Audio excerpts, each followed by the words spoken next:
You've been taught that choosing yourself is selfish, that letting go means losing people, that peace comes only after everything finally works out. But if that were true, why do so many people who give everything to others still feel exhausted? Why do you feel torn inside, saying yes when your body says no, holding on when your heart is already tired, smiling while something in you quietly fades away? The truth is this: alignment doesn't come from fixing the world. It comes from releasing what was never yours to carry. And Buddhist wisdom has been pointing to this for thousands of years, not through force, not through becoming someone better, but through letting go of the roles, the stories, the need to be understood, the need to be chosen.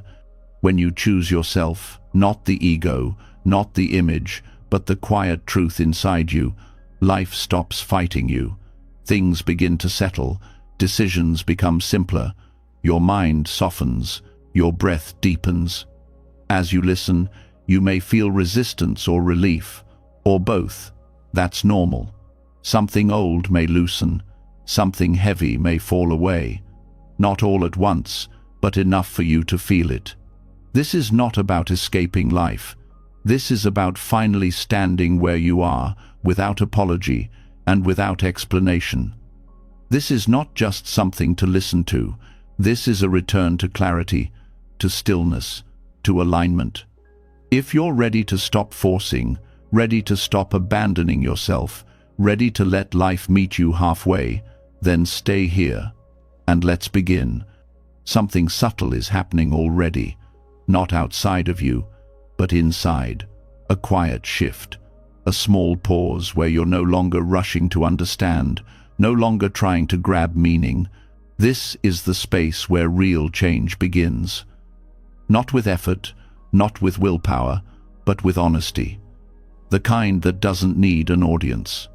From here, we move forward gently, because what comes next is not about adding something new to your life, but about releasing a misunderstanding you may have carried for a very long time.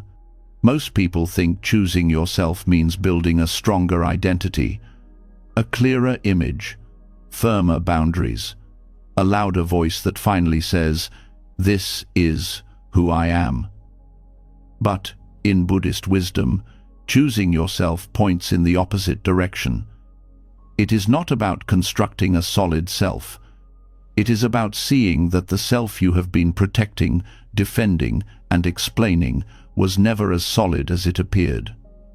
And that realization is not frightening, it is freeing. From a very young age, you were taught to answer a question that never truly made sense. Who are you? You learned to respond with labels, a name, a role, a personality. Later, achievements were added. Opinions, beliefs, wounds, preferences. Slowly, a picture formed. And without noticing, you began to live as if you had to protect that picture. Improve it, defend it, make sure others saw it the right way. This effort became exhausting, yet invisible, because everyone around you was doing the same thing. Buddhist teaching calls this mistaken picture the idea of a permanent self, not as an insult, not as a judgment, but as a simple observation. When you look closely, what you call me is always changing. Your thoughts change, your moods change, your body changes. Even your values shift over time. Yet, somewhere inside, there is a pressure to remain consistent, to be someone, to hold a fixed position in the world. That pressure is one of the quiet sources of suffering. Choosing yourself through the lens of non-self does not mean choosing the personality you like most. It means choosing truth over habit. It means noticing that much of your pain comes from trying to hold together something that was never meant to be fixed. When you stop trying to freeze yourself into a shape, life begins to move with you again. This is where many people misunderstand Buddhist non-self. They hear it as erasure, as if you are supposed to disappear, become passive, or lose your uniqueness. But that is not what is being pointed to. Non-self does not say you do not exist. It says you do not exist in the way you think you do. You are not a solid object moving through life. You are a process, a flow of experience. And when you stop clinging to the idea of a solid me, you stop fighting reality. Think about how often you feel hurt, not by what happens, but by what it means about you. A comment feels like disrespect. A delay feels like rejection. A disagreement feels like an attack. These reactions arise because the mind is constantly asking, "What does this say about me?" When that question loosens, the emotional charge softens too. Life still happens, but it doesn't have to pass through a fragile center that needs constant protection. Choosing yourself, then, becomes choosing not to take everything personally, not as a technique, but as a natural result of seeing more clearly. When there is less attachment to a fixed self, there is less to defend, less to prove, less to explain. Actions become simpler. You say no when no is true, not because it fits an identity, but because it respects reality. You say yes when yes is honest, not because you are trying to be liked. This kind of self-choice feels different from ego. Ego feels tight, defensive, loud. It needs confirmation. It needs to win. Liberation feels quiet, grounded, spacious. It does not rush to declare who it is. It does not argue for its worth. It acts, and then it lets go. You may notice this most clearly in moments of conflict. When someone misunderstands you, the old habit is to rush in with explanations, to correct the story, to restore the image. But when you are less invested in the image, you can pause. You can feel the discomfort without turning it into a performance. Sometimes you still speak, sometimes you don't. The choice comes from clarity, not fear. Non-self also changes how you relate to your inner world. Many people try to choose themselves by controlling their thoughts and emotions. They want to feel confident, calm, positive. But Buddhist wisdom suggests something more radical. Instead of trying to fix your inner experience, you stop claiming it as who you are. A thought arises, a feeling passes. You notice it, but you do not turn it into an identity. I am anxious. I am broken. I am behind. These statements lose their grip when you see thoughts as events, not truths. This doesn't mean you ignore your pain. It means you stop turning pain into a story about who you are. Pain can be present without defining you. Fear can arise without becoming your identity. When this happens, compassion naturally grows, both for yourself and for others. You see that everyone is reacting from conditions, from habits, from misunderstandings, not from fixed selves. Choosing yourself in this way requires courage, because it goes against how most of the world operates. Society rewards strong identities, clear positions, confident self-images. Letting go of these can feel like stepping into open space without a map, but what you gain is flexibility. You can change without feeling like you are betraying yourself. You can grow without having to destroy who you were. You can rest without guilt. Another quiet benefit of non-self is how it softens comparison. Comparison only works when there is a solid me measuring itself against solid others. When identity loosens, comparison loses meaning. You still see differences, but they don't threaten you. Someone else's success does not diminish you. Someone else's opinion does not define you. You stop living as a point on a scale and start living as part of a moving whole. This is why choosing yourself, in this deeper sense, often leads to unexpected alignment, not because life suddenly becomes easy, but because you stop fighting it with a false center. Decisions feel cleaner. Not perfect, but cleaner. You sense when something is out of alignment, not because it hurts your image, but because it creates inner contraction. You move away from what tightens you toward what allows breath. It is important to understand that non-self is not something you force yourself to believe. It is something you observe. You notice how thoughts come and go, how moods shift, how even your sense of I changes depending on the situation. Over time, this observation weakens the habit of clinging. You don't have to destroy the self. You simply stop feeding it. When you choose yourself from this place, you are not choosing a version of you over others. You are choosing honesty over performance, presence over control, reality over illusion. And paradoxically, this makes you more responsive, not less, more engaged, not withdrawn. Because when you are not busy defending an identity, you have more energy to meet life as it is. This also reshapes responsibility. Without a fixed self to protect, responsibility becomes lighter and more sincere. You take responsibility for actions, not for being perfect. You apologize without collapsing. You adjust without self-hatred. You learn without turning every mistake into a verdict on your worth. Growth becomes natural instead of forced. There is a quiet dignity in this way of living. You no longer need to announce who you are. You show it through how you respond, through how you listen, through what you are willing to release. And release becomes a form of strength, not the strength of pushing, but the strength of not holding what no longer serves. As this understanding settles, you may notice a subtle relief, a sense that you don't have to keep up with your own story, that you don't have to be consistent with who you were yesterday. That choosing yourself does not mean choosing a side in an inner argument, but stepping out of the argument entirely.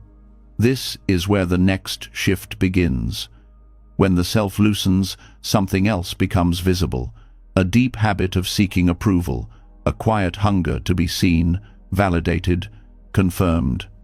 It hides even in spiritual growth, even in kindness, and as long as that hunger remains unseen, it continues to shape your choices.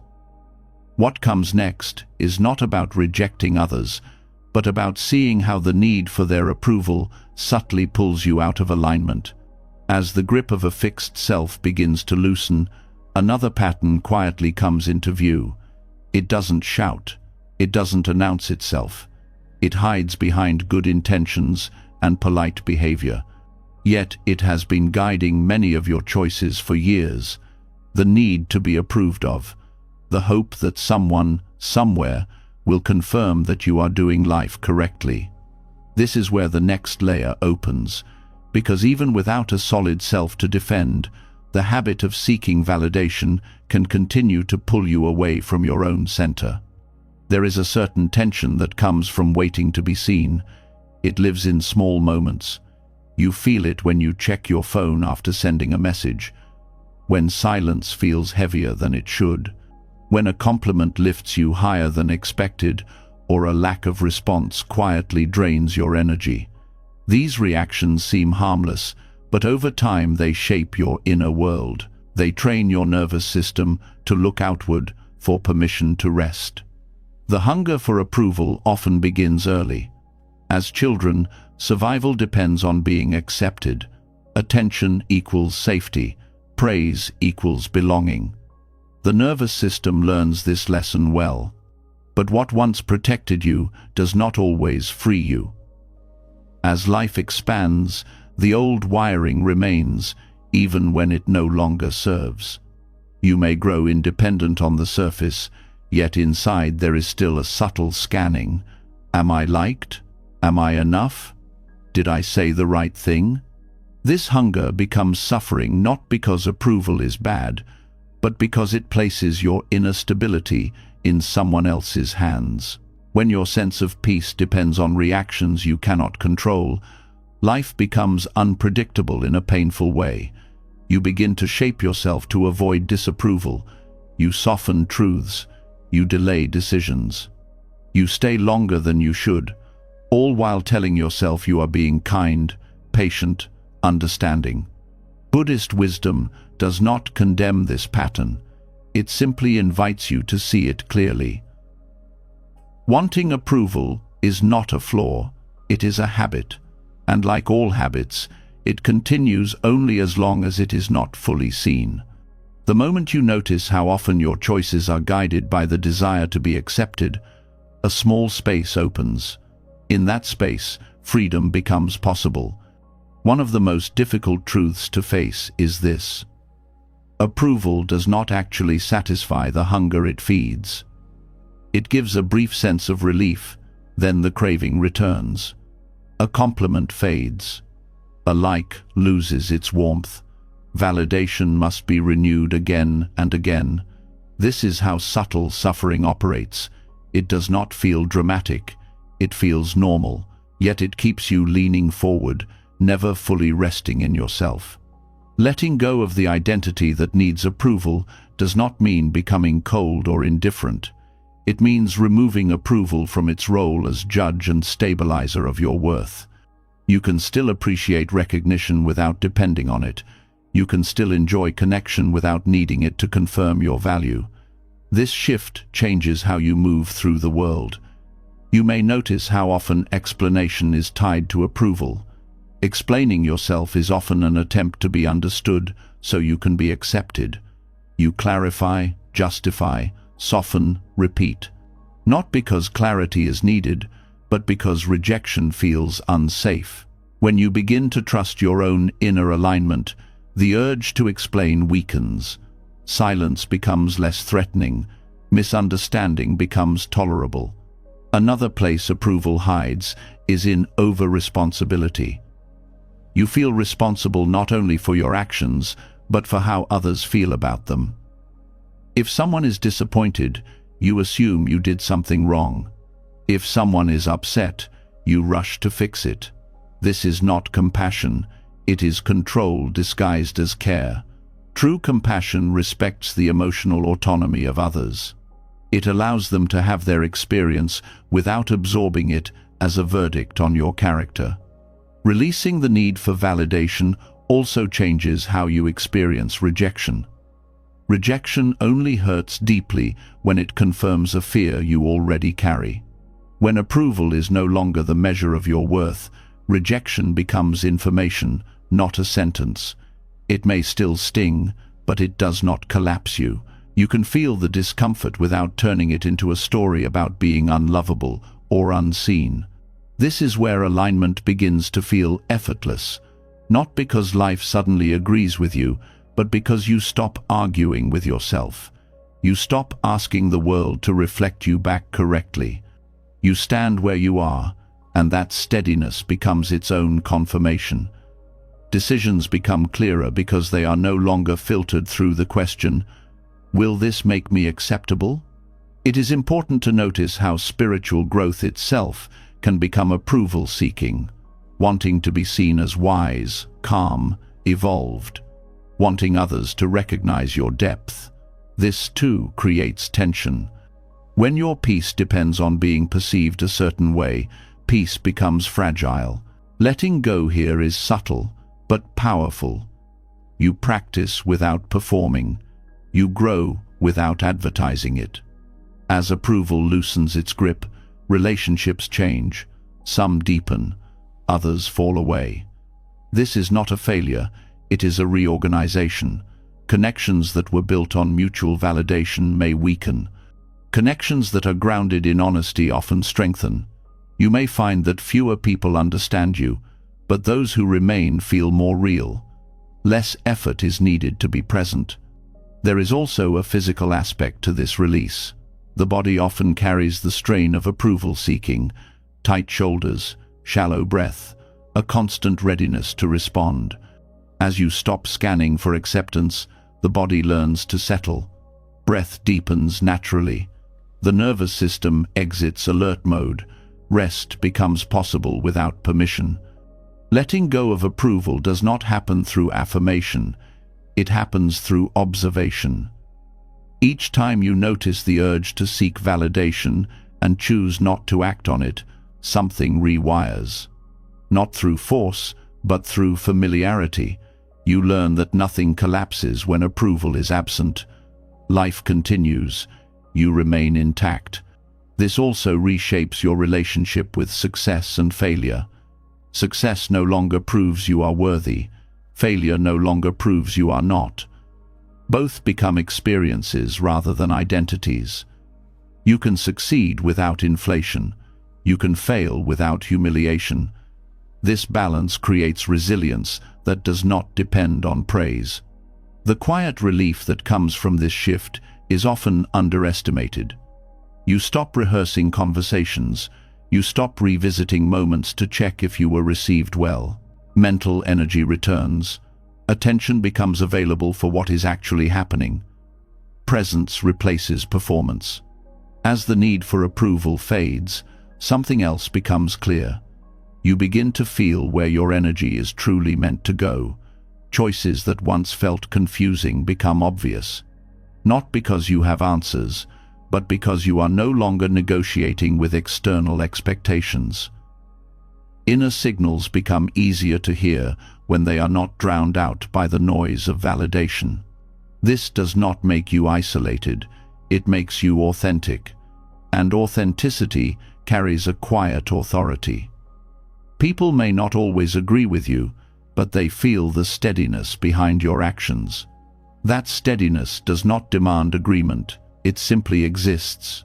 There will be moments when the old habit returns, a desire to be praised, a discomfort with silence.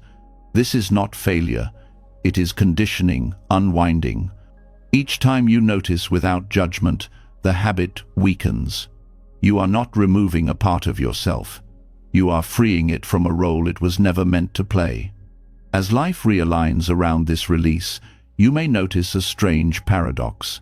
The less you seek approval, the more natural respect you receive. Not because you are trying, but because people sense when someone is no longer bargaining for acceptance. That energy feels grounded. It feels safe. This is not the end of wanting connection. It is the end of needing it to define you. From here, relationships become choices rather than lifelines. Presence becomes a gift rather than a strategy. And with that shift, a new kind of courage begins to form. Because when approval no longer governs your actions, you will sometimes disappoint others, not out of cruelty, but out of honesty. And learning to stand calmly in that discomfort opens the next doorway. When approval loosens its hold, something uncomfortable but honest rises to the surface. You begin to notice how often your peace was purchased by saying yes when your inner voice said no. How many of your choices were shaped not by truth, but by the quiet fear of letting someone down? This is the edge you now stand on. And what waits here is not cruelty or selfishness, but a form of strength most people never learn how to use. There is a particular tension that appears the moment you sense someone's expectation and feel it clash with your own clarity. The body reacts first. A tightening in the chest, a quickening of thought. The urge to smooth things over before discomfort fully forms. For years, this urge may have guided you automatically. You adjusted, you compromised, you postponed yourself. And it often felt like kindness. But kindness that requires self-erasure slowly turns into resentment, even if you never express it. Disappointing others consciously is not about rejection. It is about honesty without aggression. It is the decision to stop protecting others from feelings they are capable of experiencing.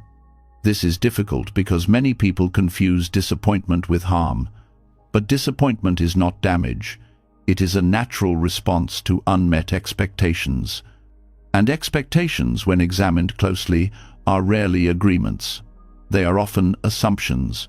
When you live from approval seeking, you treat other people's expectations as obligations. You carry them as if they were promises you made. But conscious disappointment begins when you realize you are not responsible for fulfilling unspoken demands. You are responsible for acting with integrity. And integrity sometimes means allowing others to feel discomfort without rushing to remove it. This shift changes how you see compassion. Compassion is often misunderstood as keeping everyone comfortable, but real compassion respects reality. It does not lie to preserve peace. It does not sacrifice truth to avoid tension. When you disappoint someone mindfully, you are offering them something honest instead of something convenient. That honesty may sting, but it does not deceive. One of the reasons disappointing others feels so threatening is because it often triggers old emotional memories. As children, disappointing caregivers could mean withdrawal of love or safety. That fear can remain long after the danger is gone. So when an adult faces the possibility of disappointing someone, the nervous system reacts as if survival is at stake. Understanding this helps you meet your fear with patience rather than judgment. Conscious disappointment requires slowing down. Instead of reacting to the discomfort, you pause. You feel the urge to explain, justify, soften, and you choose clarity instead. This does not mean being abrupt. It means being direct without cruelty. Simple words, honest tone, no hidden apology for existing. There is also a quiet dignity in not over-explaining. Over-explanation is often an attempt to manage someone else's emotional response. It says, "Please understand, so you won't be upset." But understanding cannot be forced. When you stop trying to control how your truth is received, you reclaim your energy. You offer your decision and allow the other person to have their reaction. This practice reveals something important. Many relationships are built on unspoken contracts. I will meet your expectations, and you will approve of me. When you break that contract, even gently, the relationship is tested. Some connections adapt, others dissolve. This is not a failure. It is information. It shows you where connection was rooted in authenticity and where it depended on self-suppression. Mindful disappointment also prevents long-term harm. Saying yes when you mean no does not protect relationships. It slowly poisons them. Resentment builds quietly. Distance grows. Authentic connection fades. Disappointing someone now, with honesty, is often kinder than betraying yourself repeatedly and calling it peace. There is an important difference between disappointing others and punishing them. Conscious disappointment does not seek to teach a lesson. It does not come from frustration or superiority. It comes from alignment. You are not pushing someone away. You are standing where you are. This practice also deepens self-trust. Each time you choose honesty over comfort, you send a signal inward. You tell yourself, "I will not abandon you to avoid tension." Over time, this builds a sense of safety within. You become less afraid of conflict because you are no longer in conflict with yourself. Disappointing others consciously also refines communication. You begin to speak more clearly, earlier. You stop waiting until resentment forces honesty. You express limits before they harden into walls. This prevents unnecessary drama. It keeps situations simpler, even when they are uncomfortable. You may notice that some people react strongly when you stop meeting their expectations. This reaction is not always about you. It is often about loss of control. When someone is used to you accommodating them, your boundary can feel like rejection. Understanding this helps you stay grounded. You can hold compassion without collapsing your position. This does not mean you become rigid. Conscious disappointment includes listening. It includes empathy. You can acknowledge someone's feelings without taking responsibility for them. "I hear that this is hard for you" is not the same as "I will change myself so you don't feel this." This distinction is subtle but life-changing. There is also a quiet humility in this practice. You accept that you will not always be liked, that you cannot be the version of yourself that satisfies everyone. This acceptance frees you from performing goodness. You no longer need to prove that your decision is reasonable or fair. You trust that your integrity is enough. As this becomes more natural, you may feel a new kind of calm during difficult conversations, not because they are easy, but because you are no longer divided inside. The fear is still there, but it no longer controls you. You speak from clarity rather than urgency.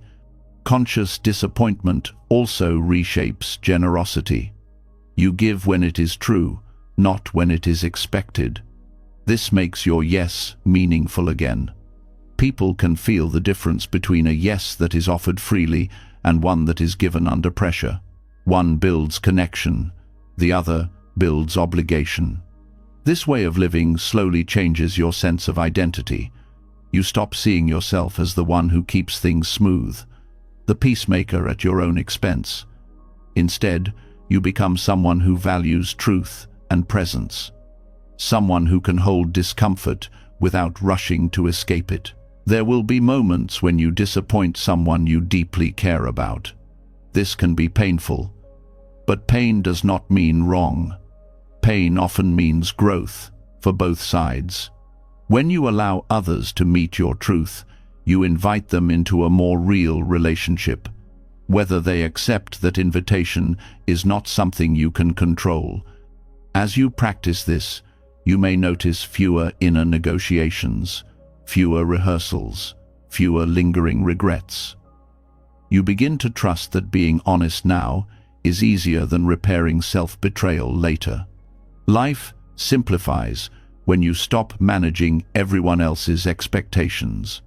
This practice also prepares you for a deeper level of alignment. When you no longer bend yourself to avoid disappointing others, you become more sensitive to another habit that quietly fragments you, the habit of explaining yourself endlessly, of justifying your existence. And as you stand more firmly in your truth, you may begin to feel the relief of not having to narrate every choice. That relief opens the door to a quieter power, one that does not announce itself, one that begins when you stop explaining and start simply being. After learning to disappoint others without abandoning yourself, a new sensitivity begins to form. You notice not only what you say yes or no to, but how much energy you spend defending those choices. Even when your decision is clear, there is often a second layer of effort, a need to explain, to justify, to make sure everyone understands your reasons so the discomfort will pass faster. This habit feels harmless, even polite, but it quietly pulls you out of alignment again. There is a moment most people recognize. You make a choice that feels right. For a brief second, there is calm. Then the mind rushes in. What if they misunderstand? What if they think I'm wrong, selfish, careless, ungrateful? And before the body has time to settle, words begin to pile up. Explanations, context, background, apologies disguised as clarity. The peace that was there a moment ago starts to fracture. Over-explaining is not communication, it is anxiety in motion. It is the nervous system trying to regain safety by controlling perception. Somewhere along the way, silence became dangerous. It began to feel like exposure, like standing without armor, so language became a shield. The more uncertain you felt, the more you talked. Alignment begins when you notice this pattern without trying to fix it immediately. You see how often explanations are offered not because they are needed, but because you are uncomfortable standing alone in your truth. Silence, in these moments, feels like abandonment of others or of yourself. Yet silence is often where integrity rests. When you explain yourself excessively, you split your attention. Part of you knows what is right. Another part is negotiating approval. This inner division is exhausting. You may say the right words, but something feels off. That feeling is misalignment. not because your choice was wrong, but because you stepped away from it to manage reactions. Silence does not mean withdrawal. It means restraint. It means trusting that not every decision requires a defense. It means allowing your actions to stand on their own. This is uncomfortable at first because many people were taught that being understood is the same as being safe. But understanding is not always possible, and chasing it can cost you your center.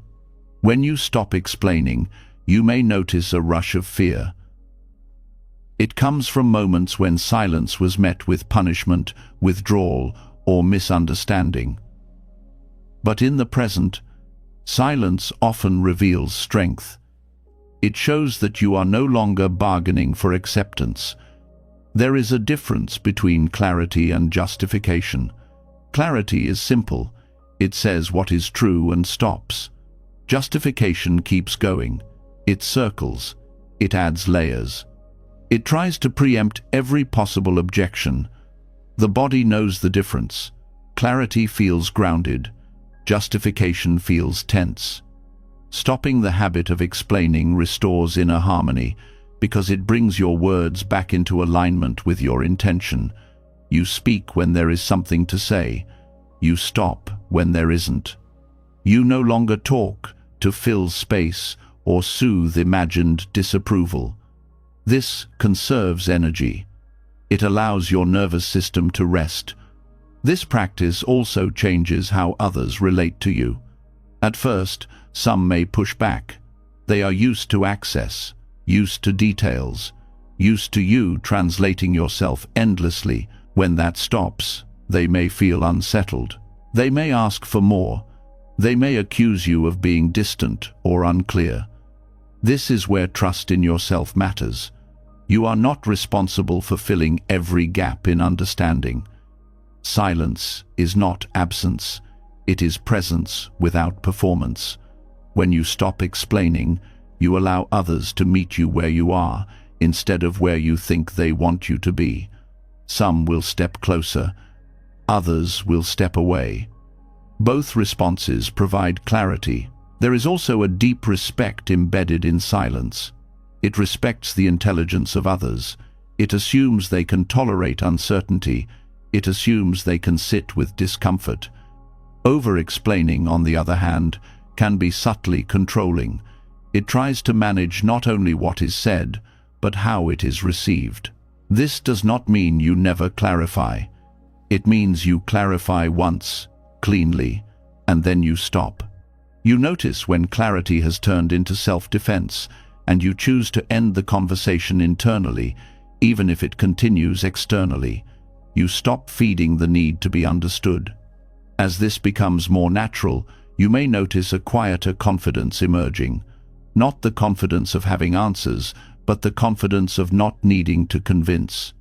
You begin to trust that your alignment does not depend on consensus. This trust stabilizes you. Stopping explanation also changes your relationship with guilt. Guilt often arises when silence leaves space for others to feel disappointed or confused. The urge to explain is often an attempt to erase guilt. But guilt does not disappear through justification. It dissolves through self-respect. When you honor your truth without excessive defense, guilt loses its power. There is a physical shift that accompanies this change. The jaw relaxes, the breath slows, the body no longer prepares for argument. You stop rehearsing conversations in your head. Mental noise decreases. This is not because life becomes simpler, but because you stop narrating it constantly. Silence also sharpens listening. When you are not busy explaining yourself, you can hear what is actually being said. Not just words, but tone, energy, need. You respond more accurately because you are present rather than reactive. Another subtle benefit is how silence protects intimacy. Over-explaining can flatten connection. It leaves little room for curiosity. When you allow space, relationships become more dynamic. Others can ask. They can reflect. They can meet you halfway instead of being guided through every thought. This practice also reveals how much identity was tied to being reasonable, articulate, and understood. Letting go of explanation can feel like letting go of competence. But competence does not require constant display. True competence is quiet. It acts without proving. As you stop explaining, you may encounter moments where you feel exposed, like standing without a script. This vulnerability is not weakness, it is alignment without armor. Over time, the fear softens. You realize that nothing essential is lost when words fall away. There is also a spiritual dimension to this silence. Buddhist wisdom often points to the truth that reality does not need commentary. Experience unfolds on its own. When you stop overlaying explanations, you come closer to direct experience. You respond to what is happening, not to the story about it. This does not mean becoming passive. It means becoming precise. Your words carry more weight because there are fewer of them. When you do speak, it is from clarity, not compulsion. You may notice that some conflicts dissolve faster when you stop explaining, not because they are resolved, but because you are no longer feeding them with anxious energy. Silence can de-escalate without agreement. It allows emotions to settle without being analyzed to death. This practice also strengthens boundaries. A boundary does not require justification to be valid. When you explain excessively, you weaken the boundary by implying it is negotiable. When you state it simply and stop, you reinforce it through presence. Over time, you may feel a deeper sense of alignment in daily life. Decisions feel cleaner. Regret lessens. You stop second-guessing yourself based on imagined reactions. Life becomes less about managing impressions and more about responding truthfully. This is not about becoming distant or cold. It is about becoming whole. When your inner and outer worlds match, there is less friction. Silence becomes a place of rest rather than threat. As this alignment stabilizes, another misunderstanding begins to dissolve. The belief that letting go means withdrawing from life. That renunciation requires distance from the world. What emerges next is a different understanding, one that shows how release can happen in the middle of ordinary life, without retreat, without escape. As silence becomes more familiar and explanation loosens its grip, a deeper question begins to surface. If you no longer need to perform, defend, or convince, what exactly are you meant to let go of next? Many people reach this point and assume the answer is withdrawal, less contact, less ambition, less life. But this assumption misses something essential. What unfolds now is not about leaving the world behind. It is about clearing what has been crowding your inner space while remaining fully present in your life. There is a quiet fear around the word renunciation. It sounds like loss, like denial, like turning your back on pleasure, connection, or meaning. Many picture monks walking away from everything familiar. But Buddhist wisdom points to something far more intimate and practical. Renunciation is not about abandoning life. It is about abandoning what weighs you down while you are living it. Inner clutter is subtle. It is not just objects or habits. It is expectations you carry that no longer fit, roles you continue to play long after they have stopped being true, desires that are inherited rather than chosen, stories about what should matter that keep you restless even when your life is full. This clutter does not announce itself as a problem. It disguises itself as responsibility, ambition, loyalty, or even virtue. Renunciation begins when you notice how crowded your inner world has become. Not crowded with activity, but with tension. You may have everything you once wanted and still feel compressed. The mind rarely rests. Even during moments of quiet, it plans, evaluates, revisits. This is not because you are doing something wrong, it is because too much is being held at once. Letting go, in this sense, is not dramatic, it is refined. You release what pulls your attention away from the present moment without actually enriching it. You stop feeding mental habits that create pressure without producing clarity. You question desires not by suppressing them, but by asking whether they truly serve peace. Renunciation as inner refinement means you stay engaged with your relationships, work, and daily life, but you stop demanding that they complete you. You stop loading them with expectations they cannot carry. When this happens, life becomes lighter without becoming smaller. One of the first things often released is the need to keep up, not just with others, but with your own imagined timeline, the pressure to be further along, to have resolved more, to have arrived somewhere definitive. This pressure creates a constant sense of insufficiency. Letting it go does not mean giving up on growth. It means allowing growth to unfold without urgency. Another layer of inner clutter is emotional hoarding, old resentments, unspoken disappointments, stories about how things should have been. These memories often feel justified. They may even feel necessary, but carrying them keeps you anchored to the past. Renunciation here means allowing experiences to end, not by forgetting, but by no longer replaying them as if resolution is still possible. This kind of release can feel strange at first. Without the familiar weight of resentment or longing, there may be a sense of emptiness. But this emptiness is not lack, it is space. And space is what allows something new to appear.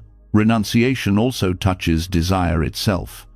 Not the natural desires for nourishment, connection, creativity, or rest, but the compulsive desires that promise fulfillment and deliver restlessness.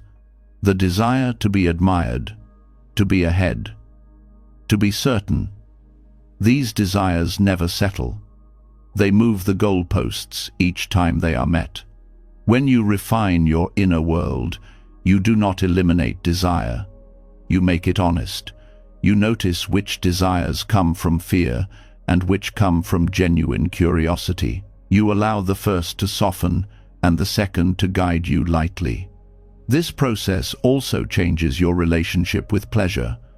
Pleasure no longer needs to be maximized or defended. You enjoy what is present without clinging to it. You stop trying to extract happiness from moments. You let them pass naturally. This removes the anxiety that often accompanies enjoyment. Inner renunciation also includes releasing unnecessary self-judgment.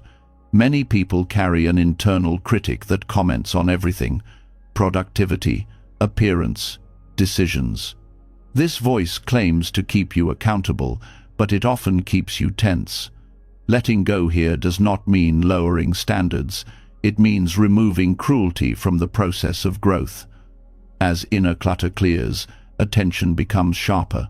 You notice details you once missed, the texture of ordinary moments, the simplicity of breathing, the ease that comes from not needing to improve everything. This is not boredom. It is presence without friction. This refinement also affects how you relate to material things. Renunciation does not require owning nothing. It requires not being owned by what you have. You may still enjoy comfort, beauty, and convenience, but you no longer use them to regulate your worth or mood. They become tools rather than anchors. Relationships also shift under this understanding. You stay connected, but you stop grasping. You love without needing to secure the future. You care without trying to control outcomes. This creates a different quality of intimacy, less anxious, more spacious. There is also a renunciation of noise, not just external noise, but internal commentary, the constant evaluation of how life is going. When you release the habit of commentary, you experience life directly, without comparison, without narration. This is deeply restful. Inner refinement does not isolate you from the world. It makes you more responsive. Because you are not overloaded, you can meet situations as they arise. You respond instead of react. You engage without being entangled. This way of living also clarifies purpose.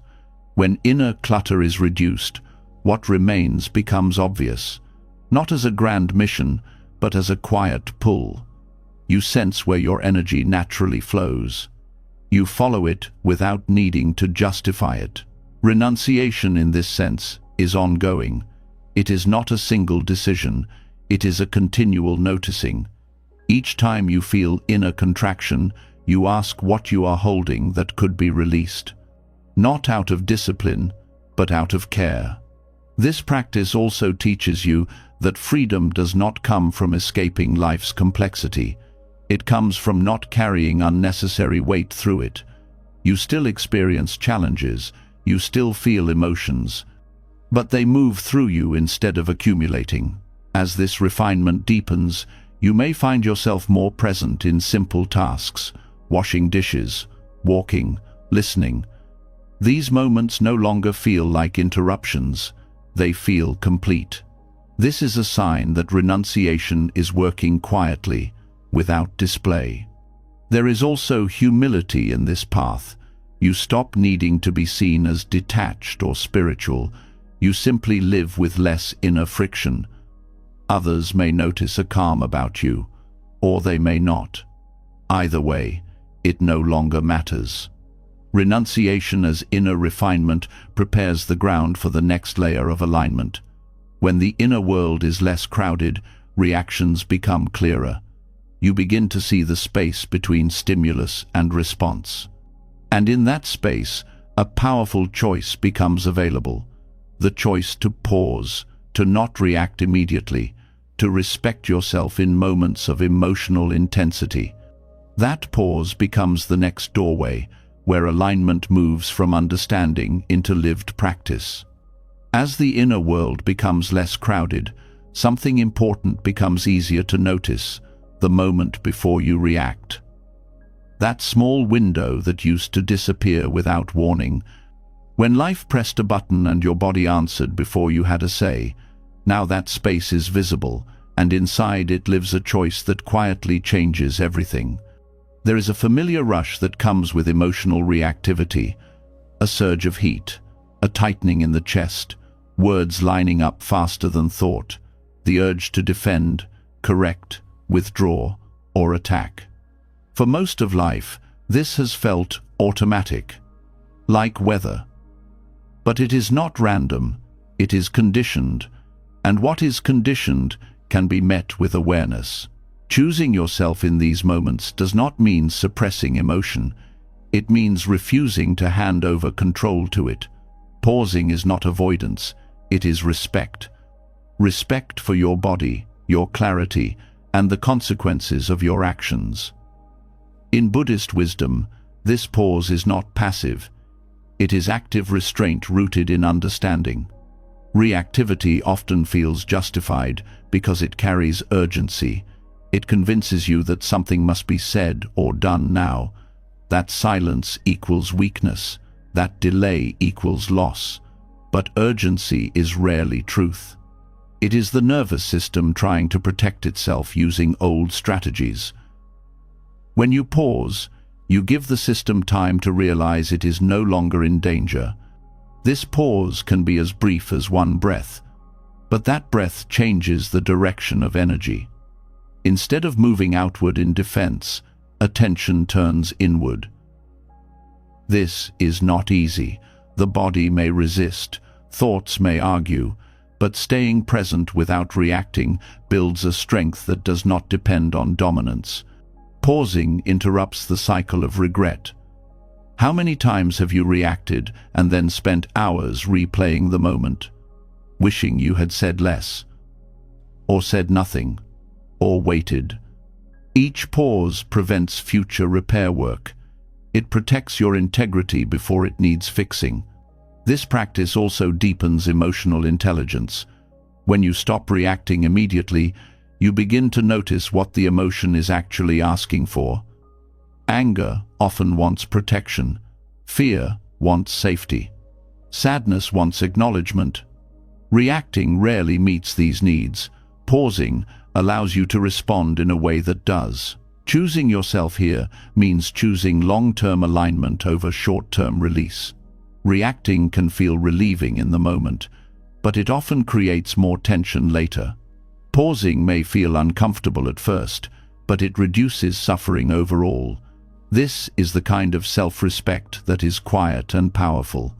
You may notice resistance to this idea, a belief that if you don't react, you are letting something slide, that you are allowing disrespect. But pausing does not mean agreeing. It means gathering yourself before acting. It gives you access to clearer boundaries, boundaries that are not fueled by emotion, but by truth. This shift changes conflict. Instead of escalating, conflict becomes informative. You see what touches a nerve. You see where old wounds are activated. This awareness allows healing rather than repetition.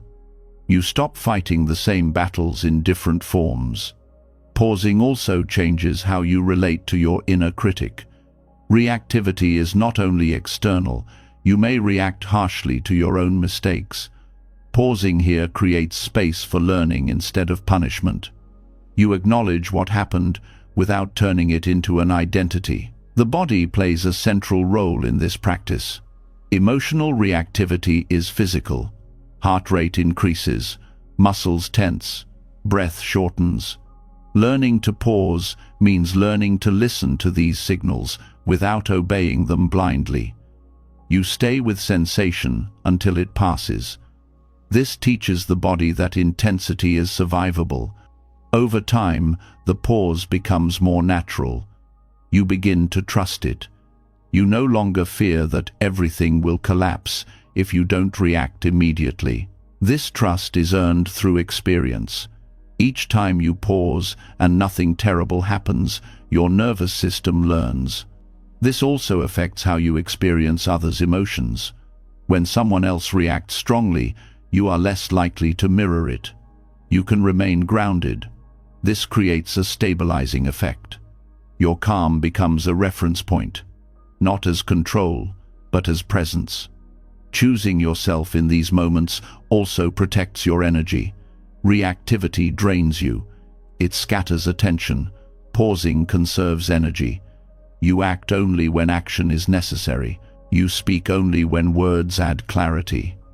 This practice is not about perfection. You will still react sometimes. The difference is that you notice sooner. You recover faster. You do not spiral into self-judgment. Each pause strengthens the habit of awareness. There is also a moral dimension to this pause.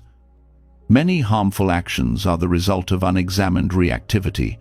By pausing, you reduce harm to yourself and others. This is not just self-care, it is ethical living. As this becomes integrated, you may notice fewer emotional highs and lows, not because you feel less, but because you are no longer thrown by every wave. You ride emotion instead of being dragged by it. This ability to pause also creates freedom in communication. You choose words deliberately, you listen fully, conversations slow down, understanding deepens. Pausing is an act of trust. Trust that clarity will come if you wait. Trust that you do not need to react to be real. Trust that self-respect does not require intensity. As this trust grows, another pattern becomes visible. You begin to see how familiar suffering can feel safer than uncertainty. How reacting keeps old pain alive because it is known. Letting go of reactivity invites something new. And that newness can be frightening. The next step is learning to release suffering you recognize, even when it feels like home. As pausing becomes part of how you meet life, a deeper pattern begins to reveal itself. You notice that even when you no longer react automatically, something still pulls you back into old emotional shapes. Not through explosions, but through familiarity. a quiet gravity that draws you toward the same disappointments, the same doubts, the same inner struggles you already know how to survive. This is where the work becomes subtle, because what holds you now is not chaos, but comfort in pain. There is a strange truth most people never name. Suffering that is familiar often feels safer than freedom that is unknown. Pain you understand gives you a role, a story, a sense of continuity. You know how to navigate it. You know what to expect from it. Letting it go can feel like stepping into emptiness without direction. Familiar suffering often wears the mask of identity. You may not consciously choose it, but it has shaped how you see yourself. The one who is always overlooked, the one who struggles, the one who carries more than others. Over time, these stories become anchors. They hurt, but they also ground you. Without them, you may wonder who you are. This is why people return to situations that wound them, why they replay the same arguments, why they stay in cycles that drain them. It is not because they enjoy pain. It is because pain they recognize feels predictable, and predictability feels safe to a nervous system trained by uncertainty. Releasing familiar suffering requires courage, because it asks you to give up what you know without promising immediate relief. The mind asks, if I let this go, what replaces it? And when no clear answer appears, fear arises. The suffering you carry becomes proof that you exist, that your experience matters, that your past was real. Buddhist wisdom points to this attachment gently. It does not shame the clinging. It understands that the mind seeks continuity, but it also shows that clinging to pain keeps life circling the same ground. Destiny does not realign through effort alone. It shifts when you stop feeding what keeps you bound. One of the most difficult things to release is emotional pain that has been justified, pain that feels earned, pain that feels meaningful. You may believe that letting it go dishonors what you went through, that if you stop hurting, you are pretending it didn't matter. But release is not erasure, it is completion. Pain becomes suffering when it is carried forward unnecessarily, when it is replayed, defended, explained. Letting go does not mean denying the past. It means refusing to let it dictate the present. This distinction is subtle, but essential. You may notice how often you revisit old wounds internally, not to heal them, but to confirm them. Each revisit reinforces neural pathways. The body relives what the mind repeats. Over time, this repetition becomes a default state. Peace begins to feel unfamiliar, even suspicious. There is also loyalty tied to suffering, loyalty to family patterns, to cultural narratives, to shared pain. You may fear that healing separates you from those who still hurt, that letting go creates distance. This fear can keep you bound to suffering long after it has served any purpose. Releasing familiar suffering does not happen through force. It happens through seeing clearly what it costs you, not in theory, but in daily life. You notice how it limits your choices, how it narrows your perception, how it colors neutral moments with old meaning. As awareness deepens, you may feel grief, not just for what happened, but for how long you have carried it. This grief is part of release. It honors the weight you bore without requiring you to keep carrying it. Letting go also requires trusting that you are more than your pain.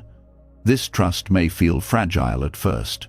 Without suffering as a reference point, you may feel ungrounded, but this ungroundedness is temporary. It is the space where something new can form. The mind often resists release by saying, I need to understand this fully before I let it go. But understanding can become another delay. You can understand something endlessly and still be bound to it. Release begins when you decide that insight is no longer required for freedom. There is a quiet moment when you stop revisiting a story, not because you resolved it, but because it no longer calls you. This moment is not dramatic. It feels almost anticlimactic, yet it changes the direction of your life. Destiny realigns not through grand decisions, but through small acts of non-participation. You do not engage the old thought. You do not feed the old emotion. You let it pass without commentary. Over time, the pattern weakens. New pathways open. This process also reshapes hope. Hope is no longer about fixing the past. It becomes about staying present, about allowing life to unfold without dragging yesterday into today. This kind of hope is quiet but steady. You may notice resistance from others when you release familiar suffering. They may be used to relating to you through that lens. Your healing may unsettle shared narratives. This does not mean you are wrong. It means you are changing. Letting go of pain also requires forgiving yourself, for not knowing sooner, for staying longer than you wish you had. Self-forgiveness dissolves the need to keep suffering as punishment. As familiar suffering loosens, you may experience moments of stillness that feel unfamiliar, without tension, without drama. These moments may feel empty at first, but if you stay with them, they reveal a deeper sense of ease. This ease is not excitement, it is alignment. Life feels less like a struggle and more like a flow of moments you can meet without armor. Releasing familiar suffering does not mean life becomes painless. Pain still arises, loss still happens, but suffering no longer defines you. It moves through you instead of shaping your destiny. As this courage settles into your body, another insight becomes clear. Sometimes, compassion does not mean staying close. Sometimes, love requires space. And learning to create distance without hardening your heart becomes the next refinement on this path. As the grip of familiar suffering starts to loosen, you begin to feel something new in your chest. Space. Not the empty kind that scares you, but the clear kind that tells the truth. And with that truth comes a quiet realization. Some of the pain you carried did not come from life itself, but from staying too close to what kept harming you, calling it love, calling it loyalty, calling it compassion. Now that you are no longer clinging to pain just because it is known, you can finally ask a question that changes the direction of your life. What if stepping back is not betrayal, but wisdom? There is a tenderness that forms when you grow. You become softer, more aware, more honest. And at first, you might think this softness means you should be able to handle anything. That spiritual maturity means endless patience, endless understanding, endless availability. But this is where many people get trapped again. They confuse compassion with self-abandonment. They think loving means staying close no matter what. They think distance is cold. They think boundaries are selfish. And because they don't want to be selfish, they keep sacrificing themselves in small, invisible ways until they don't recognize their own life anymore. Compassion is not the same as closeness. Compassion is the wish for beings to be free from suffering. Closeness is a behavior. You can wish someone well and still keep space. You can love someone and still say no. You can care deeply and still refuse to be dragged into the same cycle again. Buddhism does not teach you to become a sponge for other people's pain. It teaches you to see clearly what creates suffering and to stop feeding it. Sometimes the most compassionate act is to stop participating in what keeps someone stuck, even if they call your participation love. As term. A painful truth is that some people do not want healing, not yet. Not because they are bad, but because their identity is built around their patterns, around blame, around control, around chaos, around being the victim of everyone else. And if you are the one who always rescues, always forgives too quickly, always explains their behavior for them, you may accidentally become part of the machine that keeps them the same. You might tell yourself you are being kind, but kindness that removes consequences often protects dysfunction, not people. Distance, when chosen consciously, is not punishment. It is clarity. It says, I will not hate you, but I will not lose myself in this. It says, I can hold compassion in my heart without offering my body, my time, my peace as proof. Many people think love must be proven through suffering. Buddhism gently corrects this. Love is not measured by how much you endure.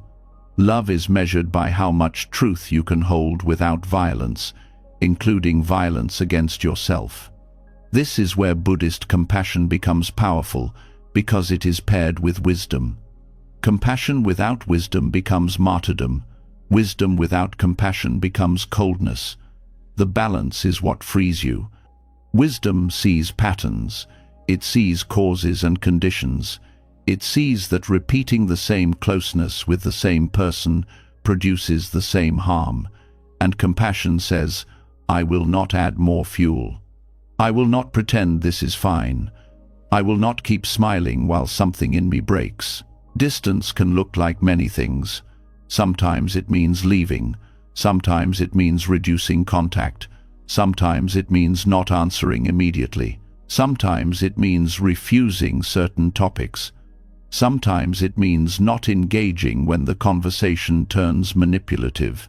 The form can change, but the inner principle stays the same. You are not required to remain accessible to what harms you in order to be a good person. A lot of guilt rises here. Guilt is one of the strongest chains. It whispers that you are abandoning someone, that you are being unkind, that you are becoming selfish. But guilt is not always a moral signal. Often, guilt is a trained response from old conditioning. It comes from being rewarded for self-sacrifice. It comes from roles like the responsible one, the peacemaker, the one who understands. When you step back, guilt appears because you are breaking an identity contract. The mind says, if I am not rescuing, who am I? In Buddhist practice, loving kindness is not emotional addiction. It is not attachment. It is not, I need you to need me. Loving kindness can exist with boundaries. You can wish a person peace while accepting that being close to them destroys your peace. This does not make your love smaller. It makes it cleaner. One reason people struggle with compassionate distance is because they confuse empathy with absorption. Empathy is the ability to understand and feel with someone. Absorption is when you take their emotions into your own nervous system as if they are yours to solve. Absorption makes you exhausted and resentful. It also keeps the other person dependent on your regulation. Empathy says, I see your pain. Absorption says, I will carry your pain. Buddhism points toward empathy with stability. You care without drowning. Another hidden trap is spiritual pride. Some people think they should be able to stay calm no matter how toxic someone is. They treat endurance like enlightenment. But calm is not proven by staying in harm's way. Calm is proven by choosing what is skillful. If you keep returning to a fire and calling it practice, you are not practicing wisdom.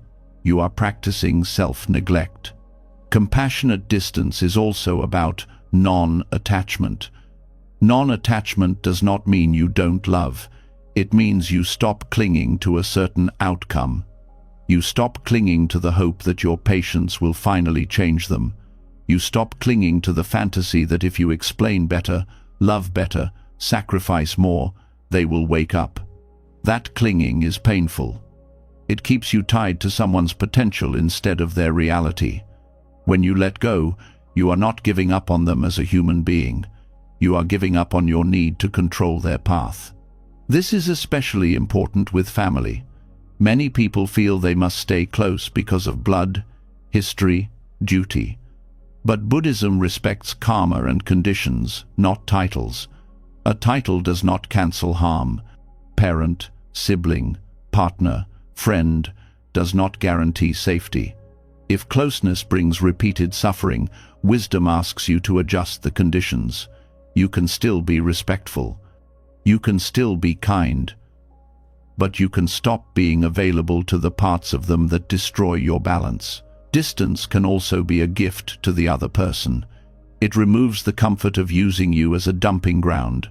It removes the easy escape from their own consequences. Sometimes your presence lets them avoid facing themselves. When you step back, they may feel the discomfort they've been handing to you.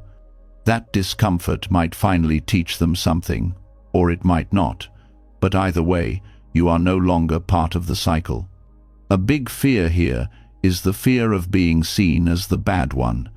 When you step away, some people will rewrite the story. They will call you selfish. They will tell others you changed. They will highlight your boundary as betrayal. This hurts because the old approval hunger still echoes. But this is where your earlier training matters. You learn to disappoint others consciously. You learn to stop explaining yourself. Now you learn to let people misunderstand you without chasing the story. This is not bitterness. This is peace. There is also a way to do distance wrongly. Distance can become avoidance. It can become punishment. It can become a wall built from anger. Buddhist distance is different. It is not powered by hatred. It is powered by clarity and care. You can step back while keeping your heart open. You can say no without wishing harm. You can leave without trying to destroy the other person. One helpful way to test your distance is to notice your inner state. If you step back and feel more honest, more stable, more present, that is wisdom. If you step back and feel tense, obsessive, focused on proving something, that may be ego or unresolved anger. Both can be worked with. The goal is not to be perfect. The goal is to be skillful. Compassionate distance also teaches you about responsibility. You are responsible for your actions, your choices, your boundaries. You are not responsible for saving people from the consequences of their behavior. Many people confuse responsibility with control. They think if they don't manage someone else's emotions, they are failing. But that is not responsibility. That is fear. Another layer of this teaching is how you treat yourself. If you are practicing compassion outwardly while being cruel inwardly, something is off. Loving without self-abandonment includes turning compassion inward. Not indulgence, not excuses, but kindness. You acknowledge your limits. You stop shaming yourself for being affected. You stop forcing yourself to tolerate what your body clearly rejects. Distance can also be internal, not just external. You may still need to interact with someone, but you stop taking their words as truth. You stop letting their mood dictate your mood. You stop arguing in your head after the conversation ends. You stop rehearsing how to win their approval. This internal distance is powerful. It means you are present, but not captured. Buddhism often speaks of the middle way. This applies here. The middle way is not staying close no matter what, and it is not cutting off everyone the moment you feel discomfort. The middle way is responding to reality with wisdom. Sometimes the wise move is more closeness. Sometimes it is less. Sometimes it is patience. Sometimes it is leaving. The middle way is not a rule. It is a living sensitivity. If you have been the one who always holds things together, distance will feel like breaking a promise. But many of those promises were never spoken. They were roles you inherited. You were praised for being easy, helpful, forgiving, strong, and you learned to equate love with sacrifice. Now, you are learning something more mature. Love can include limits. Love can include silence. Love can include space. This is where realignment becomes visible. When you stop abandoning yourself for connection, your life starts to reorganize around truth. You may lose certain dynamics, but you gain your energy back. You gain your sleep back. You gain your clarity back. And with clarity, you start to notice who and what truly supports your growth. Some people will meet your new boundary with respect. Others will escalate. They will test you. They will guilt you. They will act like your distance is cruelty. This is where you practice the quiet strength of the pause again. You don't react. You don't explain endlessly. You state what is true, and you stop. You let discomfort exist without trying to fix it. This is not coldness. This is freedom. Compassionate distance is also preparation for something even deeper: detachment from outcomes. Because once you can love without abandoning yourself, you start to see that your peace cannot depend on whether people approve, change, understand, or stay. You can do what is right and still be misunderstood. You can act with kindness and still be judged. And the final lesson in this area is learning to release the outcome while staying true to the intention. That is where alignment becomes effortless, because you stop trying to control life's response to your choices. As compassionate distance becomes possible, something even more subtle reveals itself. You realize that even when you act with clarity, even when you love without abandoning yourself, there is still a quiet tension inside. A tension tied not to what you do, but to what you hope will happen next. You notice how often your peace waits at the end of a result, how relief is postponed, how alignment feels conditional. This is where the deepest form of self-choice begins, not through control, but through release. There is a certain heaviness that comes from caring too much about outcomes, not caring deeply, but gripping tightly, wanting things to land a certain way, wanting people to respond correctly, wanting your effort to be rewarded, wanting clarity to guarantee comfort. This grip is subtle. It often disguises itself as responsibility, ambition, or love. But beneath it is fear. Fear that if things do not turn out as expected, something about you will be threatened. Detachment from outcomes does not mean indifference. It means separating your inner stability from external results. It means choosing to act with integrity without demanding a specific payoff. This is one of the hardest practices, because the mind is trained to measure worth through results. Success feels like proof. Failure feels like exposure. Detachment asks you to step out of that measurement system entirely. This does not happen overnight. At first, you may still feel the pull of expectation. You do the right thing and wait. You speak honestly and scan for reaction. You set a boundary and brace yourself for response. This is natural. The nervous system wants closure. It wants to know if the choice was safe. Detachment begins when you notice this waiting and choose not to follow it. Buddhist wisdom teaches that suffering arises not from action, but from attachment to the fruits of action. You can plant seeds carefully and still accept that weather exists. You can show up fully and still accept that outcomes are not yours to command. When you internalize this, something relaxes. You stop fighting reality for confirmation. One reason outcome attachment is so exhausting is because it splits your attention. Part of you is present in the moment. Another part is projecting into the future, evaluating, predicting, adjusting. This split creates anxiety. When you detach, attention returns to where your power actually is, in the action itself. Detachment also restores clarity. When you are attached to a result, perception narrows. You filter information based on whether it supports your desired outcome. You miss signals. You overreact to obstacles. When you release the outcome, you see more clearly. You respond to what is actually happening rather than what you hope will happen. This clarity is not cold, it is grounded. It allows you to adjust without panic, to change direction without shame, to continue without desperation. You no longer need the universe to cooperate in a specific way for you to remain steady. Detachment from outcomes also transforms effort. Effort becomes clean. You do what is skillful because it is skillful, not because it guarantees success. This kind of effort is sustainable. It does not burn you out. It does not collapse when results are slow or invisible. Many people fear detachment because they think it will kill motivation. But the opposite is true. Attachment creates tension. Detachment creates flow. When you are not constantly checking whether things are working, you can stay engaged longer. You become more creative, more responsive, less rigid.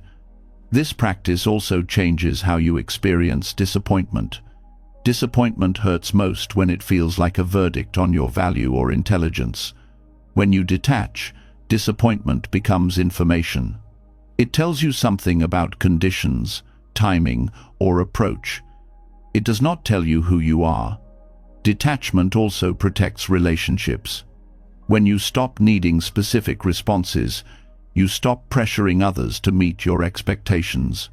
Conversations become lighter. Presence becomes more genuine. You allow people to be who they are without using their behavior to regulate your emotional state. This does not mean you tolerate harm. Boundaries remain, but they are not enforced with the hope of changing someone. They are enforced because they are true. Whether the other person understands or accepts them becomes secondary. Detachment from outcomes also deepens trust. Not blind trust, but trust in process. You trust that acting with integrity will shape your life in ways you cannot fully predict. You trust that alignment does not require constant supervision. This trust is tested in moments of uncertainty, when you take a step without knowing where it leads, when you speak truth without knowing the cost, when you leave something familiar without a clear replacement. Detachment allows you to move anyway, not recklessly, but with openness. There is also grief in this practice. You grieve the fantasy that if you do everything right, life will reward you accordingly. Letting go of this fantasy is painful, but it is also liberating. You stop bargaining with reality. Detachment also changes how you relate to time. You stop rushing results. You stop measuring progress constantly. You allow things to unfold at their own pace. This reduces stress and increases patience. This practice requires humility. You accept that you cannot see the whole picture, that outcomes are influenced by countless factors beyond your control. It keeps you flexible. As detachment deepens, you may notice a quiet joy, not excitement, but ease. You enjoy effort for its own sake. You find satisfaction in presence. You stop postponing peace. This ease also makes you more effective. When you are not attached, you can make hard decisions without panic. You can let go when something is not working. You can persist when something matters without clinging. Detachment also protects you from bitterness. When outcomes disappoint, you do not turn against yourself or others. You accept what happened without turning it into blame. This is the ultimate self-choice, because it places your well-being back in your own hands, not by controlling the world, but by choosing how you relate to it.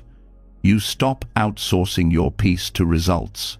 As this understanding settles, another subtle pattern becomes visible. Even spiritual practice can become a performance. Even goodness can become a strategy to secure outcomes. And when that happens, something true gets lost. The next step is learning to release the need to be seen as good, kind, or evolved. Because real alignment does not need an audience. As attachment to outcomes loosens, another quiet habit comes into focus. It hides behind good intentions. It wears the mask of kindness, patience, and spiritual maturity. You may even feel proud of it. yet it creates a subtle tension that never fully releases.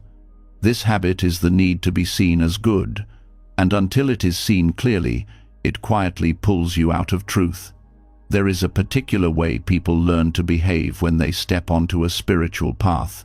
They soften their voice, they choose the right words, they try to be calm, understanding, evolved. On the surface, this looks like growth, but underneath, something familiar is still operating. The hunger for approval has simply changed costumes. Instead of wanting to be liked, you want to be seen as wise. Instead of wanting praise, you want recognition for being kind, patient, or awakened. This is spiritual people-pleasing, and it is one of the last habits to dissolve because it feels virtuous. You may tell yourself you are being compassionate when you stay silent about a truth. You may call it acceptance when you swallow discomfort. You may label avoidance as peace. But when goodness is performed instead of lived, something essential is lost. Trying to be good becomes a problem when it replaces honesty, when your actions are shaped more by how they will be perceived than by what is true. This does not mean goodness itself is wrong. It means goodness, used as an identity, becomes another attachment, and like all attachments, it creates suffering. One of the clearest signs of spiritual people-pleasing is inner tension. You say the right thing, but your body tightens. You act kindly, but resentment simmers. You forgive quickly, but something feels unresolved. This tension is not a failure, it is feedback. It tells you that alignment has been traded for appearance. Buddhist wisdom does not ask you to be good, it asks you to be clear. Clarity naturally leads to ethical action, but it does not demand performance. When you act from clarity, kindness arises without effort. When you act from image, kindness becomes exhausting. Spiritual people-pleasing often comes from fear. Fear of being judged as unkind, fear of being seen as unspiritual, fear of losing belonging within a community or identity. These fears are understandable. Belonging matters. But when belonging requires self-betrayal, the cost is high. Authenticity is not always gentle. Sometimes it is quiet. Sometimes it is firm. Sometimes it is uncomfortable. Trying to always be nice flattens the full range of truth. You may avoid difficult conversations because they do not fit the image of peace you want to maintain.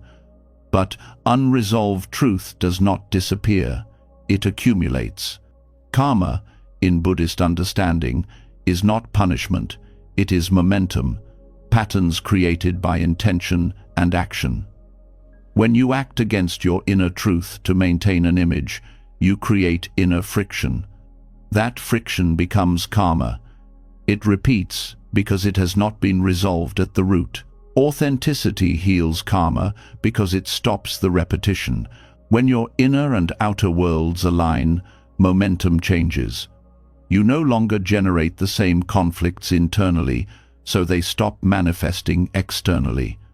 This is not magic. It is cause and effect. Spiritual people-pleasing also distorts compassion. You may prioritize appearing compassionate over actually being helpful.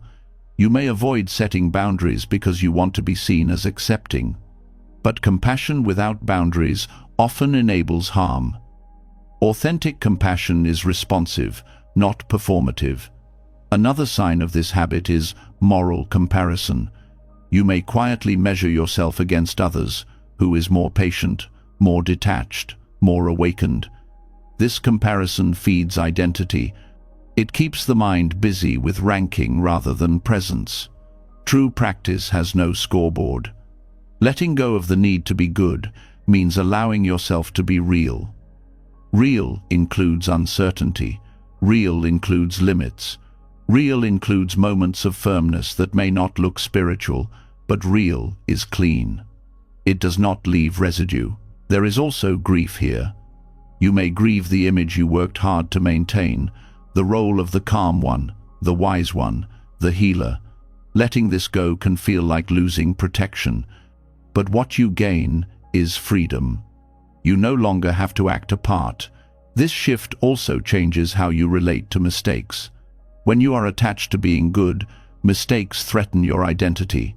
You defend, you justify, you hide. When authenticity matters more than image, mistakes become opportunities to learn. You acknowledge them without collapse.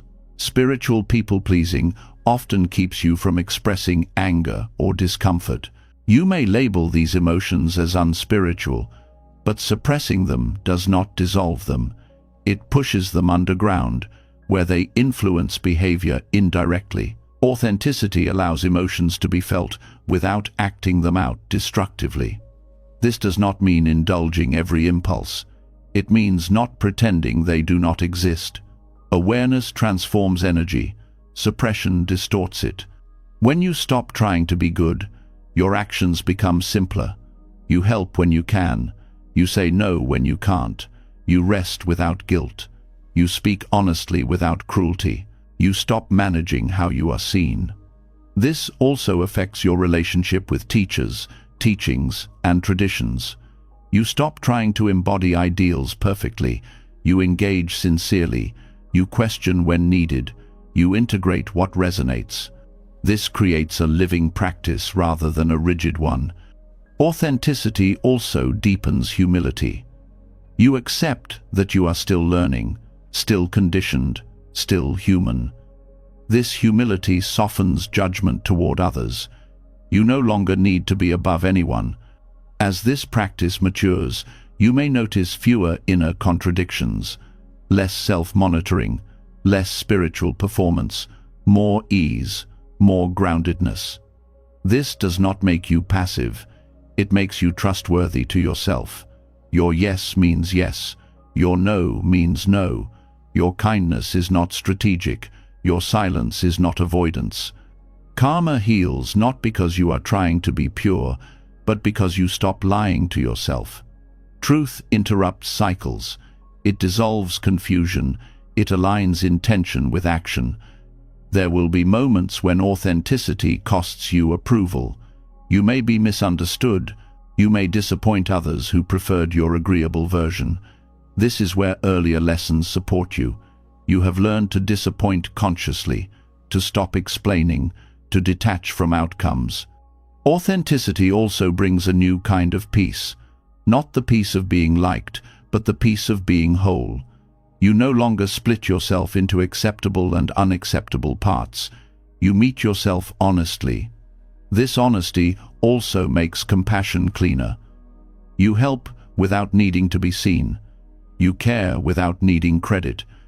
You withdraw when needed without guilt. Spiritual people-pleasing ends when practice becomes lived rather than displayed, when truth matters more than image, when alignment replaces performance. As this alignment deepens, another attachment becomes visible. Even kindness itself can become an identity. Even moral goodness can bind the mind. And the next refinement is learning to let go of the need to be seen as kind at all. Because when kindness is no longer an image to protect, it becomes effortless. As authenticity replaces performance, something even quieter begins to loosen. You are no longer trying to look spiritual. You are no longer trying to be good in a general sense. Yet, there may still be a subtle grip inside, a wish to be seen as kind, a hope that others recognize your goodness. This attachment is delicate, almost invisible, because kindness feels like the safest place to stand. But even this can bind the mind when it becomes an identity instead of a natural response. There is a certain warmth that comes from being seen as kind. It brings acceptance. It brings a sense of being on the right side of things. Over time, this warmth can turn into dependence. You may begin to measure your actions by how kind they appear rather than how true they are. You may soften your honesty, delay your boundaries, avoid necessary discomfort, all to preserve an image that feels morally safe. This does not happen because you are dishonest. It happens because kindness has been rewarded. Somewhere along the way, you learned that being kind meant being good, and being good meant being worthy of love. That lesson sinks deep, so deep that even when you let go of approval, outcomes, and spiritual performance, the mind may still cling to moral identity as its last refuge. Buddhist wisdom invites a radical honesty here. Kindness that is attached to identity is not free. It comes with fear. Fear of being misunderstood, fear of being judged as harsh, fear of losing the moral high ground. These fears shape behavior subtly. You may not say what needs to be said. You may not leave when you should. You may not protect your energy because doing so could make you look unkind. The mind binds itself when it needs to be seen as good. Every interaction becomes a test. Am I being kind enough? Did that sound gentle? Was that too firm? This constant monitoring creates tension, not outwardly, but inwardly. And tension is a sign that alignment is compromised. True kindness does not require observation. It does not need witnesses. It does not need to be named. It arises naturally when the heart is clear. But when kindness becomes something you are trying to maintain, it becomes heavy. You carry it like a badge that must not be scratched. One of the hardest truths to accept is that sometimes the most skillful action does not look kind on the surface. Saying no may feel cold. Leaving may look selfish. Silence may be interpreted as indifference. If your identity depends on being seen as kind, these actions become almost impossible, not because they are wrong, but because they threaten the image you are protecting. Attachment to moral identity also creates subtle judgment. When you see yourself as kind, you may unconsciously divide the world into kind and unkind, awake and asleep, conscious and unconscious. This division feeds separation. It keeps the ego alive under the appearance of virtue. Buddhist practice does not aim to make you morally superior. It aims to free you from clinging. When you cling to being kind, you cling to a self-concept. And any self-concept, even a positive one, creates suffering because it must be defended. You may notice how quickly discomfort arises when your kindness is questioned. When someone accuses you of being selfish or uncaring, something tightens. The urge to explain returns. The urge to prove your good intentions resurfaces. This reaction reveals attachment. If kindness were free, misunderstanding would not shake you so deeply. Letting go of the need to be seen as kind does not make you cruel. It makes you honest. Honesty allows kindness to take many forms. Sometimes that form is warmth. Sometimes it is firmness. Sometimes it is distance. Sometimes it is refusal. There is a difference between kindness and niceness. Kindness seeks well-being. Niceness avoids discomfort. Kindness may create it. When you release moral identity, you are no longer limited to niceness. You can act in ways that truly reduce suffering, even if they are misunderstood. This release also heals self-judgment. When you no longer measure yourself against an image of kindness, you stop punishing yourself for being human. You allow yourself to feel irritation without shame. You allow yourself to rest without guilt. You allow yourself to say no without self-attack. Attachment to being kind often keeps people in harmful situations. They tell themselves they are being compassionate by staying. But compassion that destroys your health, clarity, or dignity is not wisdom. Letting go of the image of kindness allows you to choose what is actually skillful. This does not mean acting without care. It means caring without attachment. You still consider impact. You still listen. You still act with awareness, but you are not paralyzed by how your actions will be labeled. Another subtle effect of moral identity is how it distorts giving. You may give when it is not sustainable. You may overextend. You may say yes out of obligation. This creates imbalance. When you release the need to be seen as kind, giving becomes cleaner. You give when it is true. You stop when it is not. There is also freedom in no longer being the good one. You do not have to mediate every conflict. You do not have to absorb everyone's emotions. You do not have to fix what is not yours to fix. This frees energy for what truly matters. Letting go here can feel risky. You may worry that without the identity of kindness, you will become harsh or indifferent. But this fear misunderstands your nature. Kindness does not come from identity. It comes from awareness. When awareness is present, harm feels unnatural.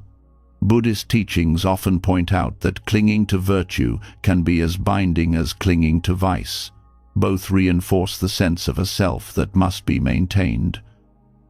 Liberation comes from releasing both. You act ethically, not because you are a good person, but because clarity sees what reduces suffering. As this understanding settles, you may notice a lightness in interactions. You are no longer trying to come across a certain way. You respond, you listen, you act. Then you let go. There is less mental residue. This also deepens humility. You stop assuming your way is the kind way. You stay open to learning. You allow yourself to be wrong. This openness prevents rigidity. Letting go of moral identity does not mean abandoning values. It means embodying them without attachment. Values guide action, but they do not define the self. This distinction is subtle but powerful. When kindness is no longer an image, it becomes fluid. It adapts to context. It responds to reality. It does not insist on being recognized. This is why it feels natural and effortless. As this release integrates, inner conflict reduces further. You are no longer fighting to maintain a certain version of yourself. You move with greater ease. Decisions feel cleaner. Regret lessens. This is another step in leaving the inner battlefield. You stop arguing with yourself about who you should be. You stop policing your own behavior through moral fear. You trust awareness to guide you. And when this trust deepens, something remarkable happens. The war between who you are and who you think you should be begins to dissolve. The constant inner negotiation quiets.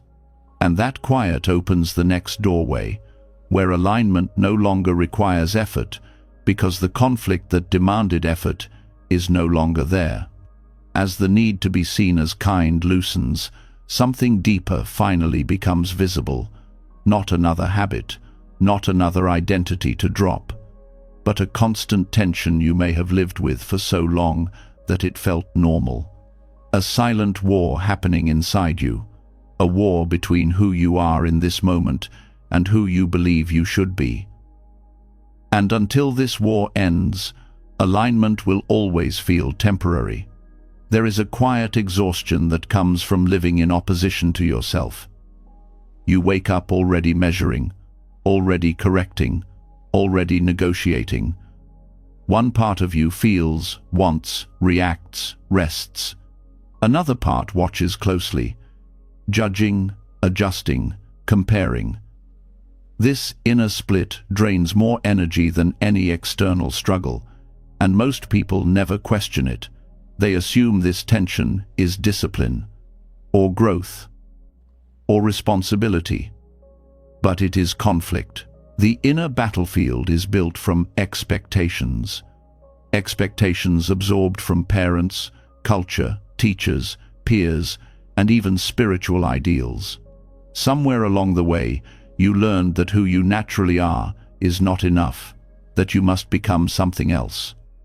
Calmer, more productive, kinder, less emotional, more disciplined, more evolved. These ideas were not meant to harm you, but when they harden into identity, they create division. This division shows up as constant self-correction. You feel something, then immediately question it. You want something, then shame it. You react, then attack yourself for reacting. Life becomes a series of internal interruptions. You are never fully here, because part of you is always trying to replace the present version of you with a better one. Choosing yourself means stepping out of this war, not by winning it, but by refusing to fight. You stop treating your present experience as an enemy that must be fixed before it is allowed. You stop postponing self-acceptance until some imagined future version arrives. This does not mean giving up on growth. It means changing the relationship with growth. Growth stops being a rejection of who you are and becomes a natural unfolding. You still learn, you still refine, but you do not do it from self-contempt. The battlefield is fueled by comparison. You compare yourself to ideals, to others, to past versions of yourself. Every comparison creates distance. Distance between where you are and where you think you should be. That distance becomes tension, and tension becomes suffering.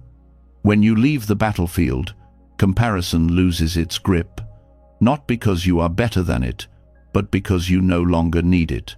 You stop using external measures to decide whether you are allowed to rest, to feel, to exist as you are. One of the hardest things to accept is that you do not need to resolve yourself before you are worthy of peace. The mind resists this. It says, "But if I stop pushing, I'll stagnate." This fear misunderstands how growth works. Growth does not come from pressure. It comes from attention, from curiosity, from presence. The inner war is also maintained by language. The way you talk to yourself matters. I should be better. I shouldn't feel this way. I need to fix myself. These phrases assume a broken self. When you notice them, you are already halfway out of the battlefield. Leaving the inner battlefield begins with allowing your current experience to exist without immediate correction. You feel anger without labeling it failure. You feel sadness without trying to upgrade it into gratitude. You feel confusion without rushing toward clarity. This allowance does not trap you, it frees you. The war also shows up in productivity. Many people measure their worth by output. When they rest, guilt appears. When they slow down, self-criticism rises. This is the battlefield in action. Choosing yourself here means allowing rest to be rest, not preparation for doing more. Another layer of the battlefield is spiritual striving, the constant attempt to transcend human experience, to be above fear, desire, attachment. This striving creates a split between the spiritual ideal and the lived reality. When you leave the battlefield, spirituality becomes grounded. You stop trying to escape being human and start meeting it with awareness. This shift changes how you relate to mistakes. Mistakes stop being evidence that you are failing at being who you should be. They become part of learning. You correct without condemning. You adjust without collapsing. The battlefield also thrives on future projection. You live for the day when you will finally be enough, when you will finally arrive. That day never comes, because the mind always moves the target. Leaving the battlefield means stepping out of this endless postponement. You allow yourself to arrive here. This does not mean settling for less. It means settling into reality. And from reality, effective action becomes possible. You respond to what is actually happening instead of fighting what already is. One of the most healing moments is realizing that you do not need to earn your own acceptance. You have been trying to prove something to yourself. That proof is never sufficient because the judge is also the accuser. When you step out of that role, something softens. Ending the inner war also changes how you relate to others. When you are no longer fighting yourself, You stop projecting expectations outward. You become less controlling, less judgmental, more present. Not because you are trying to be better, but because tension has reduced. This practice also reveals how often self-improvement has been driven by fear. Fear of being unlovable, fear of being left, fear of being ordinary. When you see this, compassion naturally arises, not as an identity, but as a response. Choosing yourself means choosing peace over perfection. It means valuing alignment over image. It means allowing your life to be lived from the inside out, rather than from a set of standards imposed from outside. There will be moments when the battlefield tries to return. Old voices, old habits, old comparisons. This is not failure, it is conditioning surfacing. Each time you notice and choose not to engage, the battlefield loses ground. Leaving the inner war does not make you passive, it makes you effective. Energy once spent on self-conflict becomes available for presence, creativity, and care. You may notice a deep relief, a sense that you no longer have to monitor yourself constantly, that you can trust your awareness to guide you without force. This trust is the foundation for everything that follows, because once the inner war ends, boundaries become clearer, silence becomes safer, stillness becomes a refuge rather than a threat. And from that stillness, something new begins to function as a boundary, not a wall, not a defense, but a quiet presence that does not need to explain itself. That presence becomes the next refinement, where stillness itself protects you without effort. When the inner battlefield quiets, something unexpected happens. The mind no longer feels crowded with arguments, defenses, or corrections. There is space. And within that space, a new kind of strength begins to form, not loud, not forceful, almost invisible. This is where stillness stops being just a state of mind and starts becoming protection. Most people think boundaries must be spoken, explained, enforced. They picture firm words, clear rules, decisive actions, and sometimes those are needed. But there is another kind of boundary that works before words are required, a boundary that does not push away, but does not allow intrusion either. That boundary is inner silence. Stillness becomes a boundary when you no longer rush to respond to everything that touches you, when every comment, demand, or emotion from others no longer pulls you into reaction. Silence, in this sense, is not withdrawal. It is presence without leakage. You are here, but you are not open to being invaded. This kind of stillness grows naturally once the inner war has ended. When you are no longer fighting yourself, you no longer feel the need to defend yourself constantly. Defense relaxes, and in that relaxation, clarity sharpens. Inner silence is often misunderstood as weakness. People fear that if they do not speak up immediately, they will be overrun. That silence equals agreement. That calm equals submission.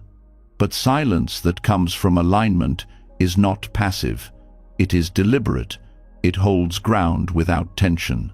When you are still inside, you feel less urgency to explain, justify, or correct. You can hear what is being said without absorbing it. You can feel emotional pressure without acting on it. This changes the dynamic instantly. Many interactions rely on reaction to continue. When reaction is absent, the pattern breaks. Stillness protects you because it prevents unnecessary engagement. Not every comment needs a response. Not every provocation deserves attention. Not every emotion from others needs to be met with your energy. Silence filters what enters your system. This is especially powerful in emotionally charged environments. When someone is agitated, controlling, or seeking a reaction, stillness can feel unsettling to them. Not because you are doing something wrong, but because you are no longer playing your assigned role. You are not escalating. You are not defending. You are not feeding the loop. Inner silence also protects you from your own habits. The habit of overthinking, of rehearsing conversations, of replaying moments. When stillness becomes familiar, the mind learns to rest sooner. Thoughts arise, but they do not take over. This conserves enormous energy. There is a bodily aspect to this boundary. When you are still inside, your posture changes, your breath deepens, your nervous system signals safety. Others can feel this, even if they do not understand it. Calm presence communicates without words. Stillness also refines listening. You hear what is said beneath the words. You notice tone, intention, and energy. This allows you to respond accurately rather than reflexively. Sometimes, the most protective response is no response at all. This does not mean suppressing expression. It means choosing expression consciously. When you speak from stillness, your words carry weight. They are fewer, clearer, and less reactive. You do not argue to be heard. You speak because it is true. One of the reasons stillness is such a powerful boundary is because it cannot be manipulated easily. People can push against words. They can debate reasons. They can challenge explanations. But silence rooted in clarity offers no handle. It does not escalate. It does not collapse. It simply remains. Stillness also prevents emotional contagion. In many relationships, emotions pass back and forth unconsciously. Someone brings anxiety, you absorb it. Someone brings anger, you mirror it. When you are still, emotions stop spreading automatically. You remain yourself. This is not emotional numbness. You still feel, but feeling does not turn into identification. You experience emotion without becoming it. This creates a buffer between experience and action. Inner silence also strengthens boundaries with time and attention. You stop feeling obligated to respond immediately. You stop filling every gap. You allow pauses. These pauses protect your mental space. They give you time to sense what is right before acting. As stillness becomes familiar, you may notice that fewer people try to cross your boundaries, not because you have become intimidating, but because your presence is clear. You are not available for chaos. You are not easily pulled. This clarity is felt. Stillness also protects your values. When you are calm inside, you are less likely to compromise under pressure. You can say no without aggression. You can say yes without fear. Decisions arise from alignment rather than urgency. There is also a deep self-trust that grows here. You trust that you do not need to manage everything. You trust that you can wait. This trust removes the panic that often leads to boundary violations. Many people fear stillness because it feels like nothing is happening. But stillness is full. It is alert. It is aware. It notices more, not less. From this awareness, you can act precisely. Stillness also allows you to tolerate discomfort without escaping it. When someone is unhappy with you, you can stay present without rushing to fix it. This does not make you uncaring. It makes you grounded. You allow others to have their experience without absorbing it as your responsibility. This kind of boundary is especially important for those who are sensitive, empathetic, or intuitive. Without stillness, sensitivity becomes overwhelm. With stillness, sensitivity becomes insight. Inner silence also changes how you relate to conflict. You no longer need to win or resolve everything immediately. You can let situations unfold. You can disengage when engagement is not skillful. This reduces unnecessary drama. Stillness is also protective because it keeps you connected to your body. When you are quiet inside, you notice subtle signals: tightness, ease, expansion. These signals guide you more accurately than mental analysis. There is also humility in stillness. You accept that you do not have to have an opinion on everything. You do not have to respond to every narrative. This humility keeps you free. As this boundary strengthens, you may notice a new simplicity in your life. Fewer conflicts, fewer explanations, less emotional residue after interactions. You recover faster, you rest more deeply. This does not mean life becomes silent. It means silence becomes available, and that availability changes everything. Stillness also prepares you for a deeper understanding of guilt. Because when you stop reacting and start holding silence, guilt often appears. Guilt for not responding, for not fixing, for not engaging. This guilt is not truth, it is conditioning. Learning to sit with that guilt without acting on it is another form of protection. You see that nothing collapses when you do not perform. Life continues. Relationships adjust. As inner silence becomes a trusted boundary, you stop leaking energy. You stop carrying conversations long after they end. You stop defending yourself in your mind. This creates spaciousness. From this spaciousness, alignment becomes effortless. You are no longer constantly responding to the world. You are meeting it from a stable center. And in this stability, another layer becomes visible. Even guilt itself begins to look different. You start to see how often guilt has been used to control your choices, how it has masqueraded as morality. And the next step in choosing yourself is understanding that guilt is often learned, not true. Releasing it opens the door to saying no without inner punishment, and to living with a freedom that no longer needs defense. As stillness becomes a natural boundary, another inner signal grows louder. Not fear, not doubt, but guilt. It often arrives quietly, right after you choose not to respond, not to engage, not to give more than you have. Guilt tries to pull you back into old patterns. It whispers that you are doing something wrong simply because you are no longer doing what was expected. And this is where alignment is tested in a deeper way. Guilt has a powerful presence in many lives. It feels heavy, authoritative, moral. But most guilt is not born from truth. It is learned, conditioned, passed down through families, cultures, and systems that equated obedience with goodness. Over time, this conditioning became internalized.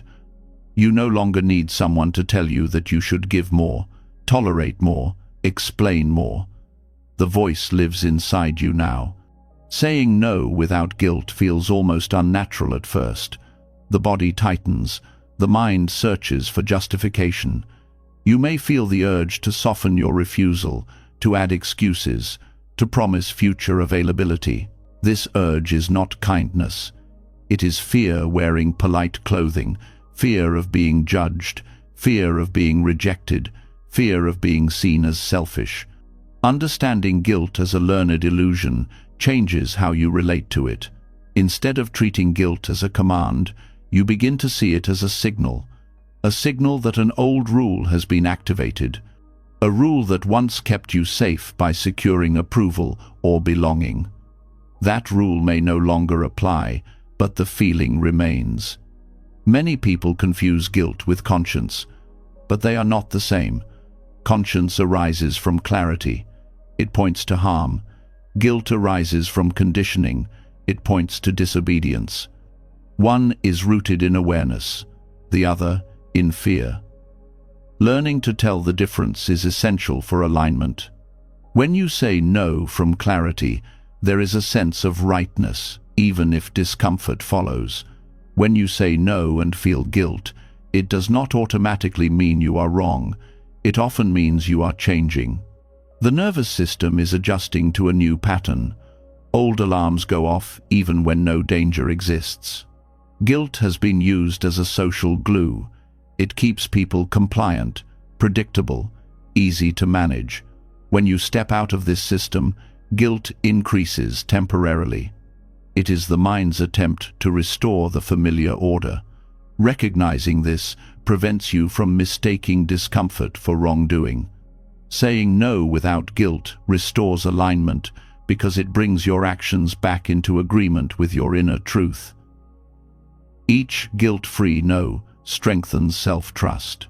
You learn that you can choose yourself without the world collapsing. This learning is experiential. It happens through repetition. At first, you may still feel guilt even when you choose correctly. The key is not to eliminate guilt immediately, but to stop obeying it. You let it be present without letting it decide. Over time, guilt loses authority. It becomes background noise instead of a driver. This practice also clarifies responsibility. You are responsible for your choices, not for managing other people's emotional reactions to them. Guilt often arises when you take responsibility for feelings that are not yours. When you release this burden, relationships become more honest. Saying no without guilt also protects your energy. Many people are exhausted not because they do too much, but because they do too much against their will. Each forced yes creates inner resistance. Resistance drains energy. Honest no restores it. There is also grief here. You may grieve the version of yourself who always showed up, who was always available, who was praised for sacrifice. Letting go of that identity can feel like losing value. But what you are losing is not value. It is overextension. Guilt-free boundaries also reveal who respects you. Some people will adjust. They may not like the boundary, but they will accept it. Others will push harder. They may guilt, pressure, or withdraw. This information is painful, but useful. It shows where connection was based on access rather than respect. Understanding guilt as learned allows you to respond differently to it. Instead of arguing with it, you acknowledge it. This feeling makes sense given my conditioning. This acknowledgement softens the struggle. You are no longer fighting guilt or obeying it. You are observing it. This observation also creates choice. You can feel guilt and still act in alignment. This is courage, not the absence of discomfort, but the willingness to stay true while discomfort passes. Saying no without guilt also refines communication. You stop over-explaining. You state your boundary simply. You allow silence to follow. This simplicity reinforces the boundary. It tells others that your no is not an invitation for negotiation. This does not mean becoming rigid. You still listen, you still consider. But the final decision comes from clarity, not from fear of guilt. This distinction changes everything. As guilt loosens its grip, you may notice more ease in your body, less tension, less bracing. You recover faster after interactions. You stop replaying conversations in your mind. This is alignment being felt, not conceptualized. Guilt-free no also deepens compassion.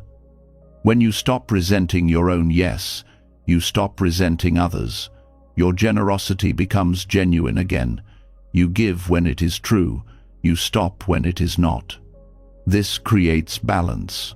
This practice also dismantles the belief that you must earn rest. Rest becomes allowed, not as a reward, but as a need. You stop apologizing for your limits. You honor them. Guilt often disguises itself as humility, but humility does not require self-erasure. True humility recognizes limits. It does not pretend to be endless. Saying no can be an act of humility. As alignment strengthens, you may notice fewer internal arguments. Decisions feel cleaner. You may still feel emotional reactions, but they pass. You trust yourself more. This trust also allows you to walk away from situations without closure. You no longer need everyone to understand or agree. You accept that alignment does not require consensus. The illusion of guilt fades when you see its pattern. It appears when you break a rule you did not consciously choose. When you question the rule, guilt loses meaning. This questioning is not rebellion, it is maturation. You move from obedience to discernment, from external rules to inner guidance. As you continue practicing guilt-free boundaries, life reorganizes. Your time aligns with your values. Your relationships become clearer. Your energy returns. And with this clarity, another attachment becomes visible.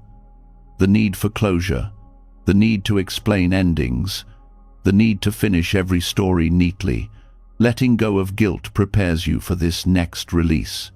Because sometimes the most aligned choice is to walk away without resolution, trusting that not everything needs to be completed in words for it to be complete in truth. As guilt loosens and saying no becomes cleaner, another expectation quietly rises to the surface. The expectation that every ending must be explained, that every separation must be processed together. That peace only comes after everything is understood, agreed upon, and wrapped in the right words. This belief feels reasonable. It feels mature, but it often keeps you tied to what you already know you need to leave. There is a deep discomfort many people feel around unfinished endings, a sense that something is wrong if there is no final conversation, no shared understanding, no mutual acknowledgement. The mind wants symmetry, it wants balance, it wants the story to make sense, and so it reaches backward, even when the body has already moved on. Closure feels like relief because it promises certainty. It promises that once everything is said, the pain will stop. But closure is often another form of control, a way to manage uncertainty, a way to avoid sitting with the open-endedness of life. Walking away without closure is not avoidance when it comes from clarity. It is discernment. It is recognizing when further engagement will not bring truth, only repetition. It is seeing that some conversations are not unfinished because they were interrupted, but because they were never capable of delivering what you hoped for. Many people seek closure from those who cannot give it, people who lack awareness, people who avoid responsibility, people who rewrite reality to protect themselves. Expecting closure from them is not realistic. It keeps you negotiating with the past instead of living in the present. The Dharma of walking away without closure teaches that completion does not always require agreement. It does not always require explanation. It does not always require mutual understanding. Sometimes, completion happens the moment you stop participating. This is difficult because the mind equates completion with dialogue, with resolution, with emotional neatness. But life is not always neat. Some lessons end without ceremony. Some relationships dissolve without clarity. Some chapters close without summaries. Letting go completes itself when you stop feeding the pattern. You stop asking the same questions. You stop revisiting the same moments. You stop hoping for a different ending. This cessation is not passive.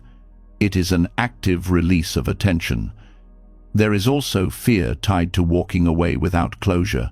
Fear that you will be misunderstood, that your silence will be misinterpreted, that your absence will be rewritten. These fears are real, but they are not reasons to stay entangled. They are reminders that you cannot control the narrative once you leave. Trying to secure closure often keeps you bound to someone else's capacity. You wait for them to understand, to apologize, to see you. This waiting delays your freedom. When you accept that understanding may never come, something relaxes. You stop postponing peace. Closure is also tied to validation. You may want the other person to acknowledge your pain, to confirm that your experience was real. This desire is human. But when validation does not come, continuing to seek it deepens the wound. Letting go means validating yourself. Walking away without closure does not mean pretending nothing happened. It means accepting that what happened does not need further processing with the person who caused it. You process internally. You integrate privately. This practice also respects timing. Sometimes the other person is not ready. Sometimes they never will be. Forcing closure does not accelerate healing. It often reopens wounds. The body often knows before the mind. You may feel a sense of relief at the thought of leaving, even without answers. That relief is information. It tells you that staying engaged is costing you something. Walking away without closure is especially important in situations where communication has become circular, where the same points are argued again and again, where truth is distorted, where gaslighting occurs. In these cases, seeking closure can become self-harm. The Dharma here is about recognizing when enough has been seen. You do not need to understand everything to let go. You need to trust what you already know. Letting go completes itself when you stop carrying questions that have no answers, when you stop waiting for permission to move on, when you accept that some endings are quiet. This does not make you cold, it makes you honest. You acknowledge the limits of dialogue. You stop asking the impossible. There is also grief in this practice. Grief for the ending you wanted. Grief for the conversation that never happened. Grief for the understanding that never came. Allowing this grief is part of completion. It honors what was lost without requiring resolution. Walking away without closure also strengthens self-respect. You stop begging for clarity. You stop chasing explanations. You stand in your experience without needing it to be mirrored. This practice changes how you relate to memory. Memories lose their charge when they are no longer revisited with questions. They become part of your history, not your present. There is also humility here. You accept that you do not need to know everything, that life does not owe you explanations, that peace can exist alongside unanswered questions. Walking away without closure does not mean cutting off emotions. You still feel. But you do not act on every feeling. You allow emotions to pass without turning them into action. This is not suppression, it is discernment. You choose what deserves your energy. As this becomes integrated, you may notice fewer urges to reopen old conversations, fewer fantasies about saying the perfect thing, fewer mental rehearsals. The mind begins to rest. Letting go completes itself when attention returns to the present, when you invest energy in what is alive now rather than what is already over. This also creates space for new experiences. When you stop carrying unfinished business, you become available, not because you are healed perfectly, but because you are no longer stuck. Walking away without closure is an act of trust. Trust that you can carry ambiguity. Trust that you do not need every answer to live well. This trust also reduces fear of endings. You realize that you can survive incomplete conclusions, that life continues, that peace is not fragile. As you practice this, you may notice a shift in how you approach choices. You stop over-negotiating. You stop delaying exits. You trust your timing. This does not mean leaving at the first discomfort. It means leaving when clarity is present, even if words are not. The Dharma here is simple but deep. Not everything needs to be finished in language. Some things finish when you stop holding them. And as you stop holding the past, another fear begins to dissolve. The fear of missing out. The fear that letting go means losing something essential. The next step is discovering that freedom does not come from holding more options, but from releasing the inner demands that keep you restless. As unfinished endings lose their grip and you stop waiting for every door to close neatly, another fear often steps forward. It is quieter than panic, but more persistent. A fear that whispers you might be leaving something important behind. A fear that says, If you let go, you might miss the moment that was meant for you. This is the fear of missing out. And it has less to do with life offering too little, and more to do with the mind demanding too much. Fear of missing out is not really about events, people, or opportunities. It is about distrust. Distrust in your timing, distrust in your choices, distrust in the idea that life can unfold well without constant monitoring. It keeps your attention split. Part of you is here, another part is scanning elsewhere, wondering if something better is happening without you. This fear becomes stronger in a world full of options, more paths, more possibilities, more visibility into other people's lives.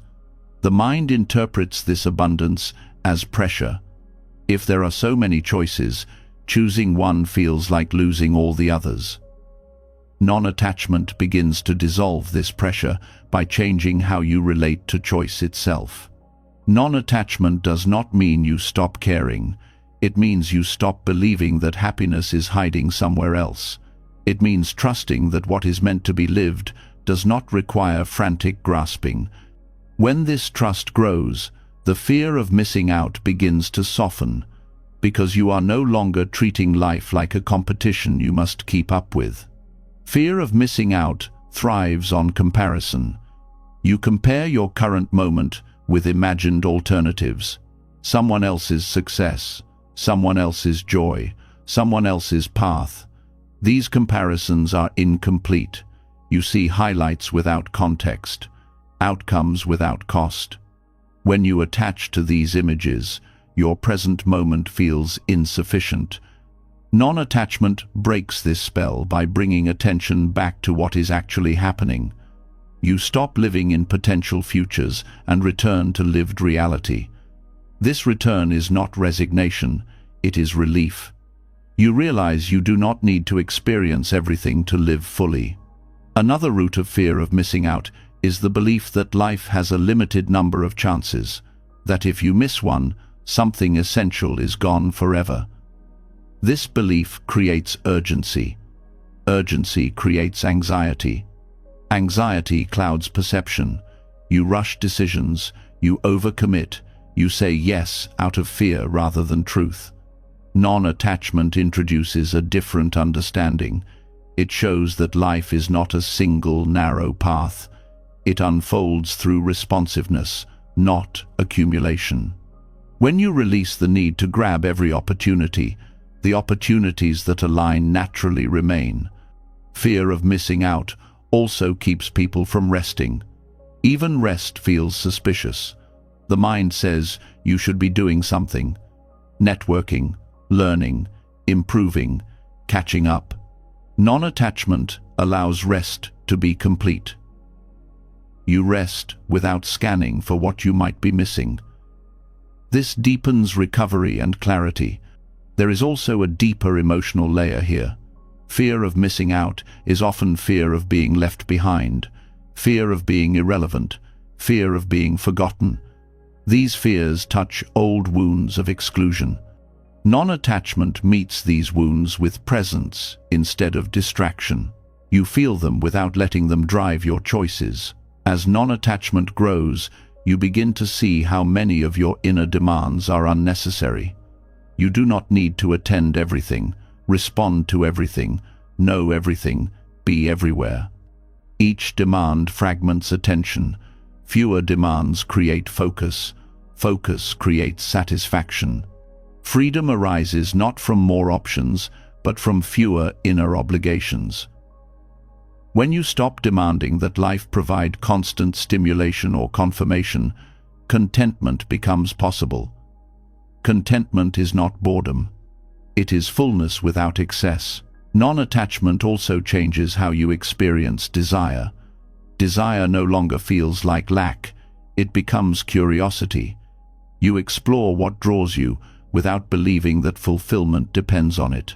You can want something without feeling incomplete without it. Fear of missing out often pushes people to stay in situations that no longer serve them. They worry that leaving closes doors. Non-attachment shows that staying out of fear also closes doors. Doors to rest, to clarity, to new forms of engagement. This practice also changes how you relate to time. You stop racing against imagined deadlines. You trust your rhythm. You allow seasons. Some periods are expansive, some are quiet. Both are part of a full life. Non-attachment does not remove choice. It removes desperation from choice. You choose because it is right, not because you are afraid of missing something else. This creates steadiness. You may notice that when fear of missing out fades, presence deepens. You enjoy what you are doing more, not because it is extraordinary, but because you are actually there. Attention is no longer divided. This also reduces regret. Regret often comes from comparing what is with what could have been. Non-attachment accepts that every choice includes loss, and that loss does not need to be mourned endlessly. It is part of living. Fear of missing out keeps you chasing peak experiences. Non-attachment reveals the value of ordinary moments. These moments were always available, but were overlooked because the mind was elsewhere. This practice also reduces envy. You stop measuring your life against others. You see that every path includes unseen struggles. Comparison loses its appeal. Non-attachment helps you commit. When you are not constantly scanning for better options, commitment becomes easier. You invest fully. This depth creates meaning that surface-level engagement cannot. Fear of missing out also fuels distraction. Constant checking, switching, consuming. Non-attachment brings simplicity. You do fewer things, but with more presence. This is deeply satisfying. There is also humility here. You accept that you cannot experience everything. That limitation is not a failure, it is human. And within limitation, depth becomes possible. As inner demands fall away, you may notice a quiet joy. Not excitement, but ease. You stop bargaining with the moment. You meet it as it is. Non-attachment also reduces anxiety about the future. You trust that what matters will find you when the conditions are right. You stop forcing. This does not mean passivity. You still act, you still explore, but you are not driven by fear. You are guided by alignment. Fear of missing out dissolves when you stop asking, "What if there's something better?" and start asking, "What is alive here?" That shift returns you to your life. As this freedom stabilizes, another situation arises. Sometimes choosing yourself means standing alone, not because you rejected others, but because your path no longer matches theirs.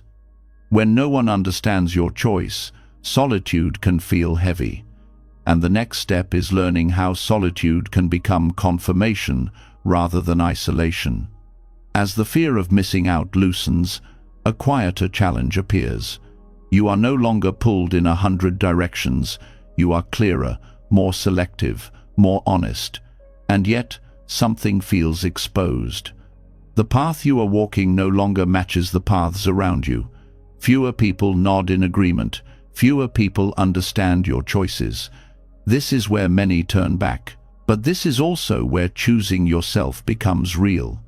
There is a particular ache that comes from being misunderstood, not argued with, not criticized openly, but quietly not seen. You speak from clarity and receive confusion. You act from truth and meet silence. This can feel like isolation, even when people are physically present. The mind asks an old question again. Am I wrong, or am I just alone? Most people avoid this moment. They adjust themselves slightly to regain resonance. They soften their truth. They re-enter familiar patterns. Not because they are weak, but because belonging is deeply wired into the nervous system. Being understood once meant safety. Being aligned meant survival. When understanding disappears, the body reacts as if something is wrong. But something different is happening now.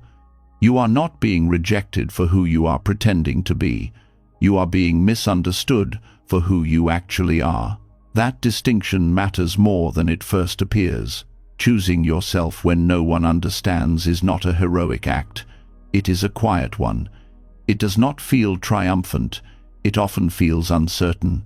There is no applause, no reassurance. Just a steady sense that turning back would cost you more than moving forward. Solitude begins here, not as absence, but as honesty. You are no longer surrounded by reflections that confirm your choices. You are left with yourself. This can feel unsettling, but it is also revealing. Without external reinforcement, you learn what you actually trust. Isolation says, "I am cut off." Solitude says, "I am standing with myself." The difference is subtle, but profound. Isolation feels like rejection. Solitude feels like alignment without witnesses.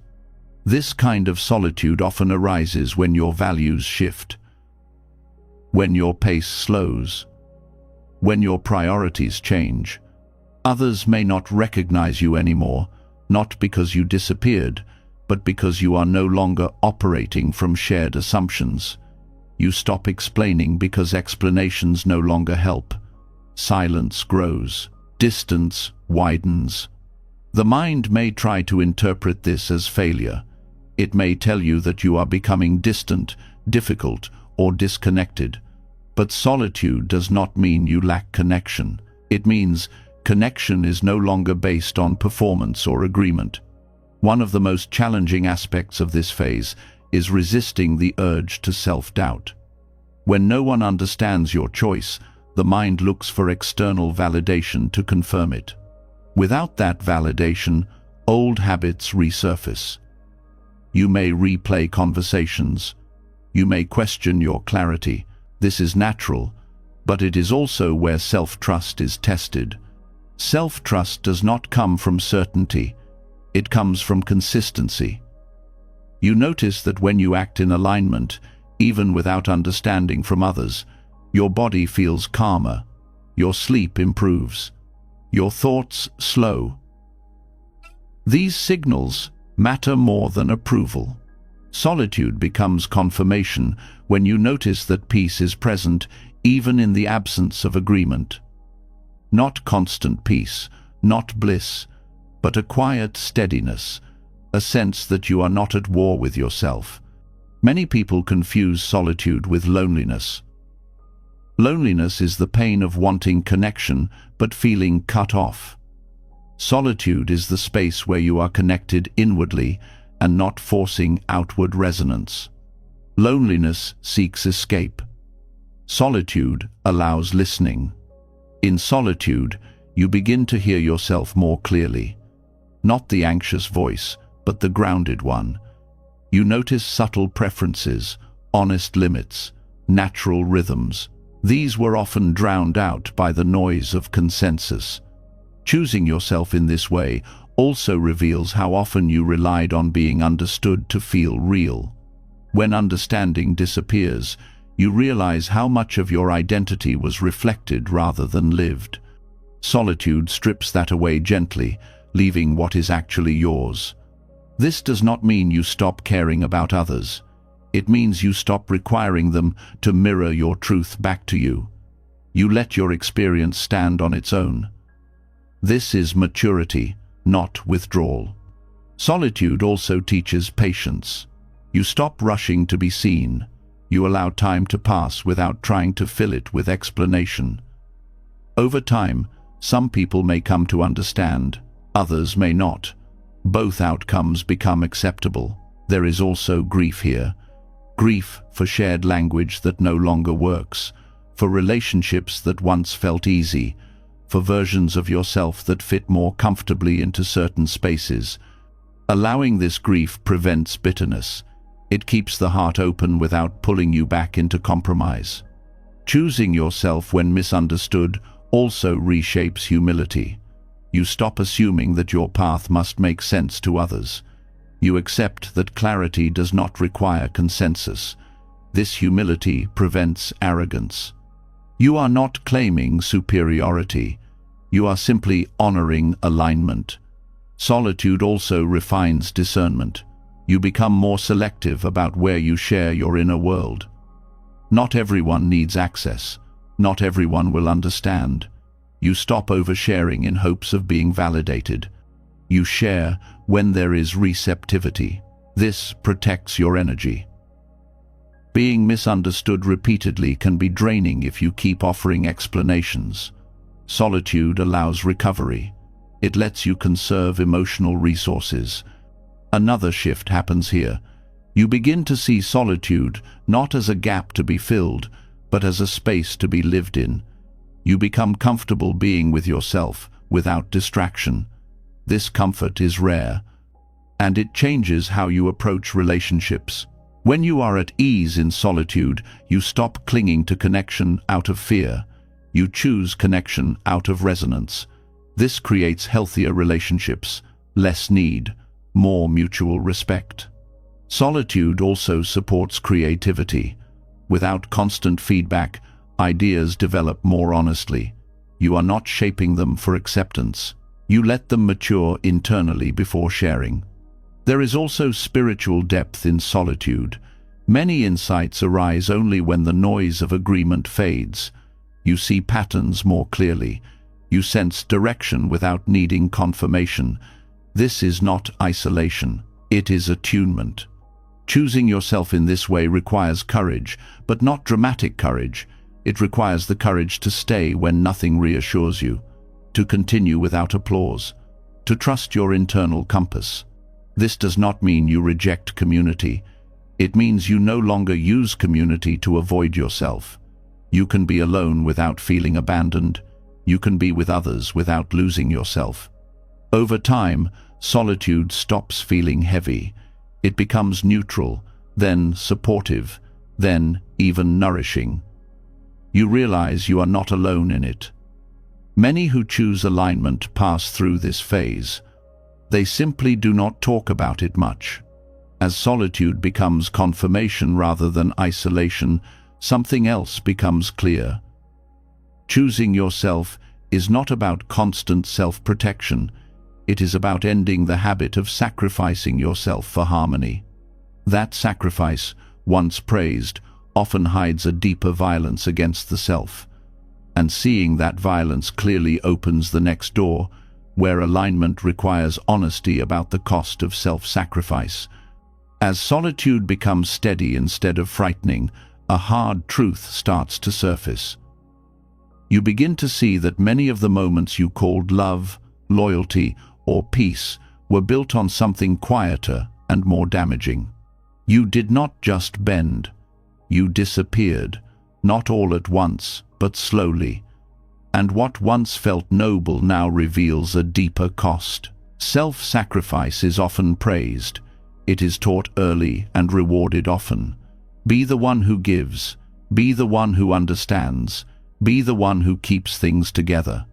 On the surface, this looks like virtue, but beneath it, something else is happening.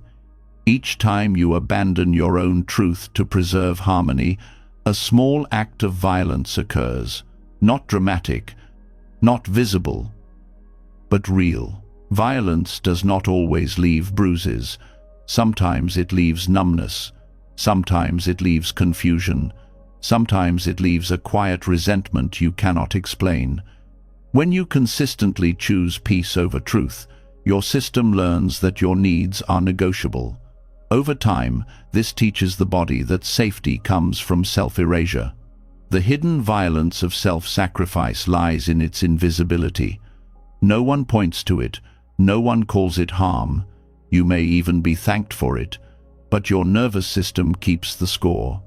Each swallowed boundary creates tension. Each unspoken no creates pressure. Each forced yes leaves residue. Harmony achieved through self-abandonment is unstable. It requires constant maintenance. You must keep adjusting, keep anticipating, keep smoothing. This creates hypervigilance.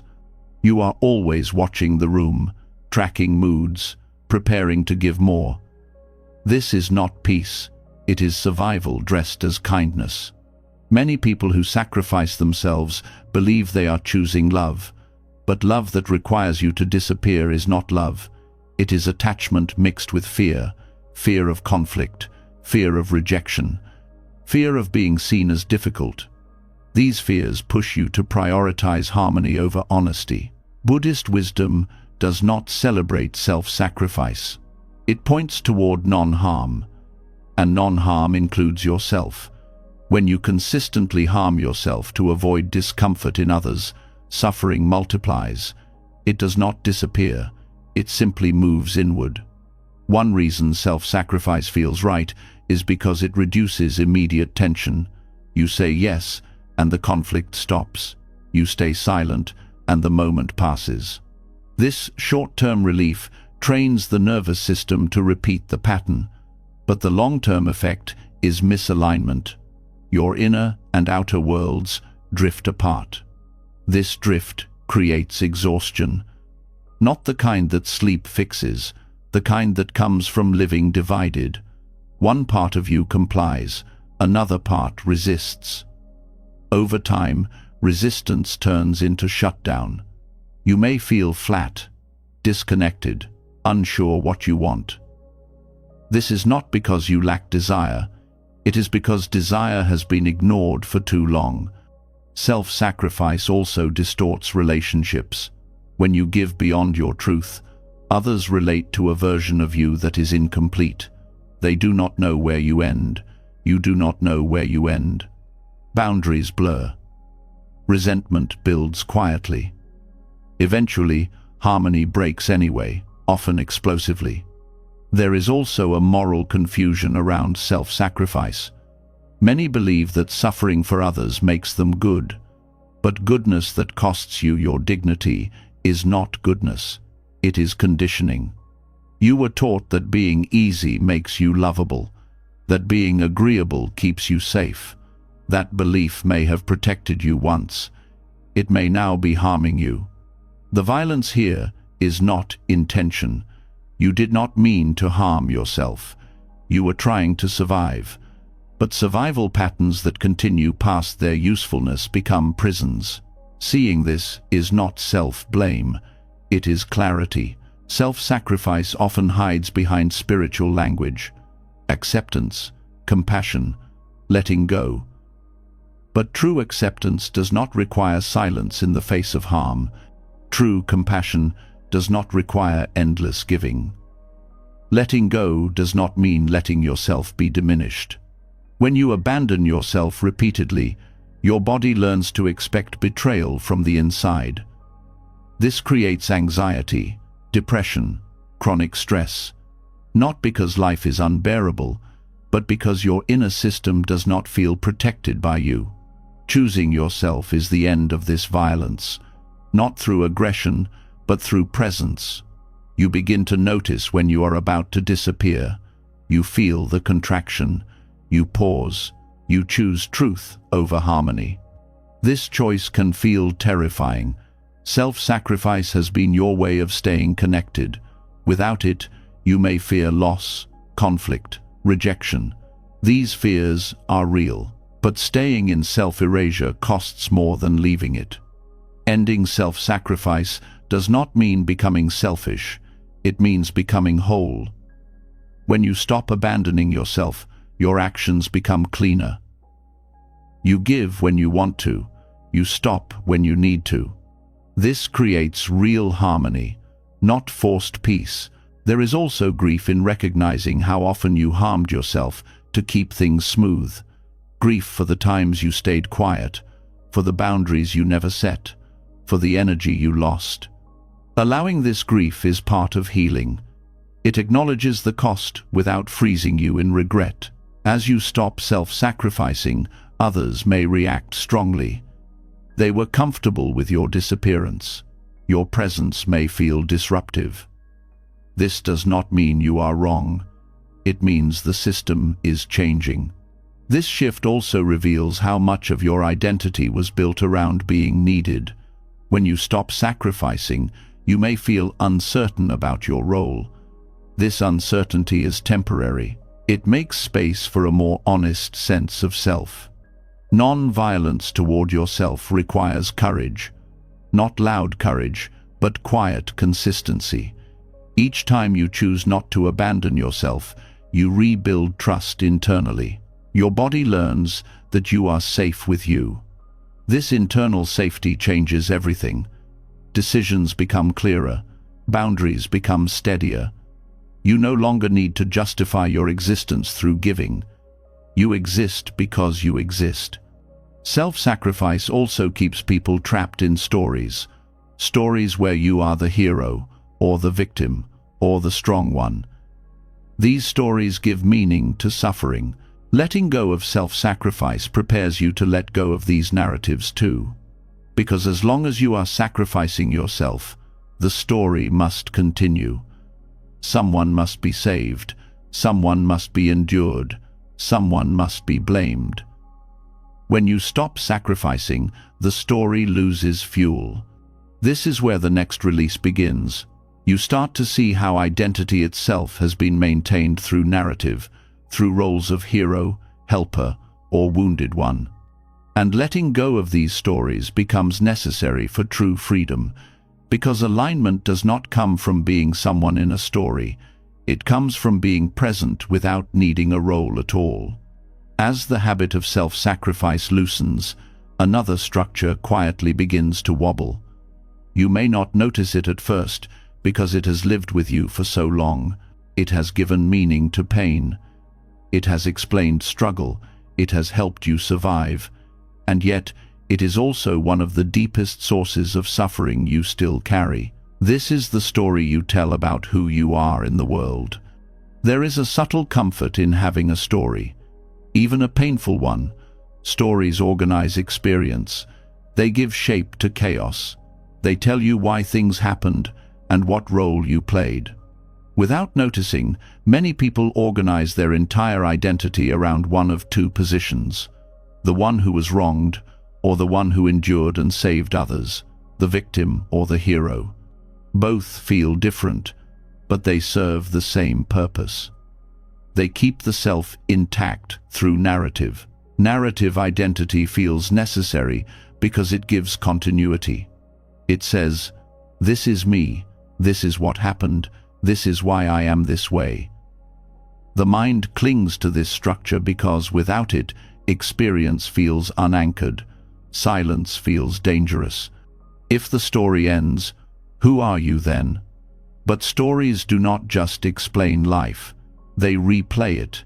Each time the narrative is repeated internally, the body relives the emotion. The nervous system does not distinguish between memory and present reality. Pain re-enters, tension tightens, suffering renews itself. The story where you are the victim often carries moral certainty. You were hurt. Something unfair happened. You did not deserve it. These things may be true, but when the identity is built around them, healing stalls. You may move forward in life while still referencing the same internal script. Each new situation gets filtered through the old lens. You remain vigilant, guarded, ready for the next injustice. The story where you are the hero feels more empowering, but it has its own cost. You were the strong one, the responsible one, the one who held everything together. This story gives meaning to endurance, but it also traps you in over-functioning. You feel valuable only when you are carrying something. Rest feels undeserved. Vulnerability feels unsafe. Both stories rely on memory to stay alive. They need repetition, they need explanation, they need retelling, and the mind is very skilled at keeping them going, especially in quiet moments. When the external noise fades, the internal narrator steps forward. Letting go of these stories does not mean denying what happened. It means recognizing that the story is not the event. It is a mental construction layered on top of experience, useful at times, harmful when mistaken for identity. Narrative identity keeps suffering alive because it keeps the past present. It insists that the meaning of what happened must be preserved. It tells you that letting go would erase truth, invalidate pain, or dishonor survival. But this is another misunderstanding. Truth does not require repetition. Survival does not require storytelling forever. Silence is threatening to narrative identity because silence does not reinforce roles. In silence, there is no hero, no victim, no explanation. There is just experience, sensation, breath, presence. And in that presence, suffering loses structure. This is why many people avoid silence. Not external silence, but inner silence. The kind where you stop narrating your life, stop interpreting every feeling, stop positioning yourself inside a story. When the narration stops, something unfamiliar appears. Space. At first, this space can feel empty, disorienting. Without the story, you may not know how to relate to yourself. This is normal. The mind has been leaning on narrative for stability. Removing it creates wobble. But this wobble is not collapse, it is recalibration. Letting go of the hero or victim story does not happen through force. You do not argue with the narrative, you simply stop feeding it. When the story arises, you notice it as a thought, not a truth. You return attention to the present moment, again and again. Over time, the story weakens, not because it is disproven, but because it is no longer necessary. You no longer need it to explain your worth or justify your boundaries. You no longer need it to make sense of every feeling. This shift also changes how you relate to others. When you drop the victim story, you stop unconsciously looking for confirmation that the world is against you. When you drop the hero story, you stop positioning yourself as the fixer or the strong one. Relationships become more equal, less charged. There is also grief here, grief for the identity you carried, for the meaning you extracted from pain, for the role that once helped you survive. Allowing this grief honors the past without chaining you to it. Narrative identity often disguises itself as self-understanding. You may think that repeating the story is insight, but insight that does not release suffering is incomplete. True understanding creates spaciousness. It reduces identification. It does not tighten it. Silence ends the story, not by erasing memory, but by ending obsession. Memory becomes memory, not identity. Experience becomes something that happened, not something you are. This silence is not blank, it is alive. It contains sensation, awareness, and choice. In silence, you respond to what is happening now instead of reacting from what happened then. Letting go of narrative also reduces blame. When there is no story to defend, you no longer need someone to be wrong. You no longer need yourself to be exceptional or wounded. You see causes and conditions instead of villains and heroes. This does not mean excusing harm. It means not building your selfhood around it. You can hold boundaries without carrying a narrative. You can remember without reliving. Narrative identity also limits possibility. When you believe, "This is who I am because this happened," growth becomes constrained. Silence reopens possibility. Without a script, you can respond freshly. There is humility in this release. You accept that life does not need to make sense in story form to be lived well. You accept that you are not the center of every unfolding. This humility brings relief. As the story loosens, mental noise decreases. You stop rehearsing explanations. You stop justifying your feelings. You stop arguing internally. Energy returns. This energy does not rush outward. It settles. You become more present, less defensive, less reactive. You listen more. You speak more simply. The end of narrative does not mean the end of meaning. It means meaning becomes immediate rather than conceptual. You find meaning in being present, not in interpreting yourself endlessly. When silence becomes familiar, suffering loses its stage. It has nothing to perform on. Pain may still arise, but it passes. It does not need a role. This is one of the deepest forms of freedom. You stop being someone in a story and start being awareness, experiencing life. This awareness is not dramatic. It is ordinary, and it is enough. As this silence stabilizes, something else becomes clear. When you are no longer narrating, you no longer need to persuade. You no longer need to be seen a certain way. External approval begins to lose relevance. And when approval no longer governs your choices, a new kind of peace appears, one that does not require explanation, defense, or validation. As the old story loses its voice, something feels almost unsettling at first. There is less to defend, less to explain, less to replay. And in that quiet, you start to notice a new kind of stability. It doesn't come from winning arguments or being understood. It comes from standing in awareness so fully that persuasion starts to feel unnecessary. This is where the hunger for approval begins to fade, not because you forced it to, but because it no longer fits the person you are becoming. There is a specific ache that approval once covered up, a small emptiness you tried to fill with being liked, being chosen, being seen as good, being seen as right. Even when you stopped chasing outcomes, even when you stopped performing spiritually, approval could still sneak in as the final question. Do they agree with me now? But when narrative identity quiets down, you begin to see how exhausting that question has been. You were living as if your piece needed a signature from someone else. Here is the emotional truth most people avoid. Seeking approval is not just wanting to be liked. It is wanting to feel safe. It is wanting relief from the fear of being alone in your choices. It is wanting someone to say, yes, you are allowed. And the reason this is so powerful is because the mind is trained to treat social acceptance as survival. Even if your life is stable, your nervous system may still act like rejection is danger. Inner alignment changes this from the inside out.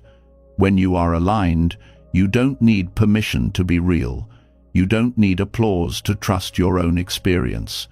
You don't need agreement to feel steady. You may still prefer harmony, but you stop bargaining for it. The need to persuade begins to fall away because you are no longer trying to secure your identity through other people's eyes.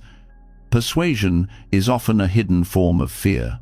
It is the attempt to control how you are seen so you don't feel the pain of misunderstanding.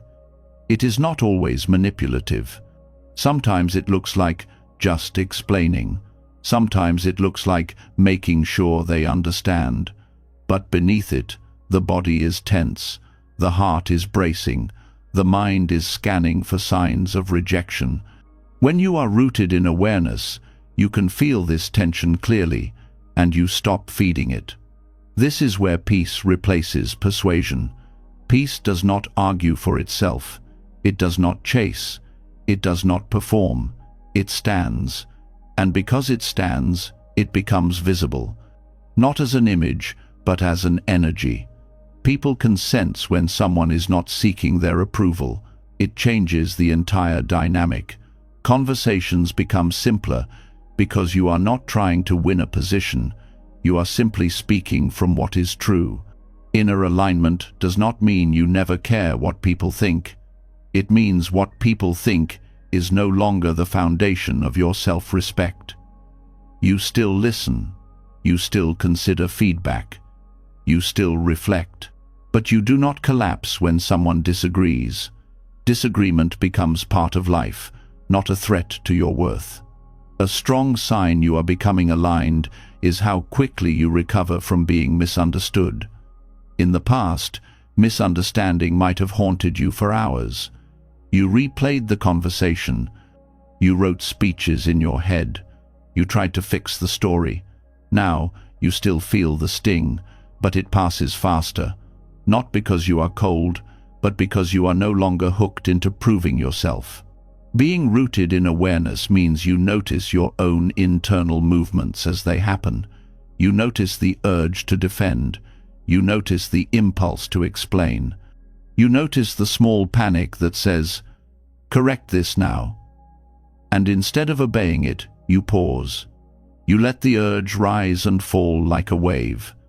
This is the practice. You don't need to fight the urge.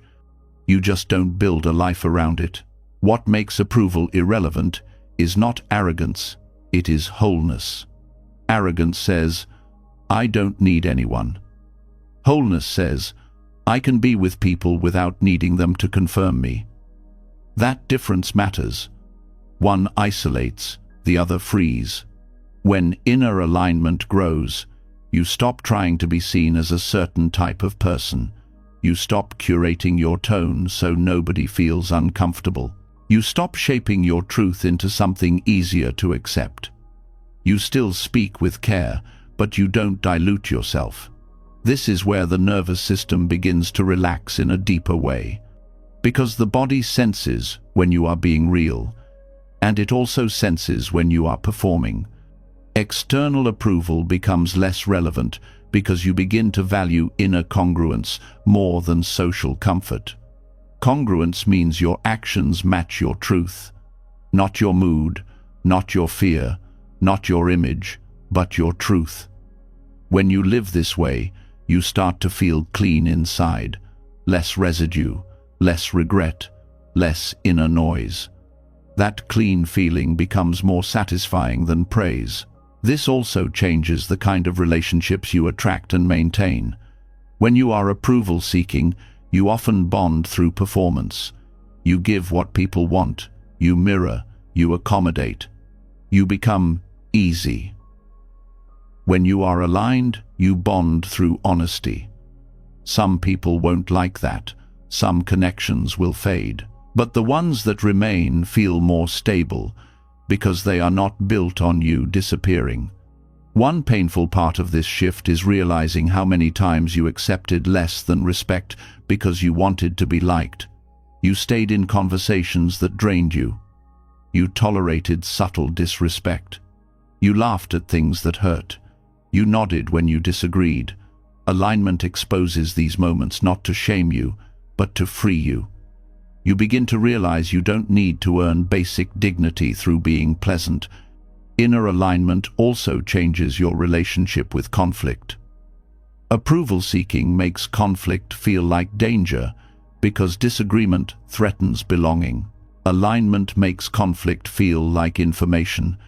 You can disagree without panicking. You can set boundaries without apologizing for existing.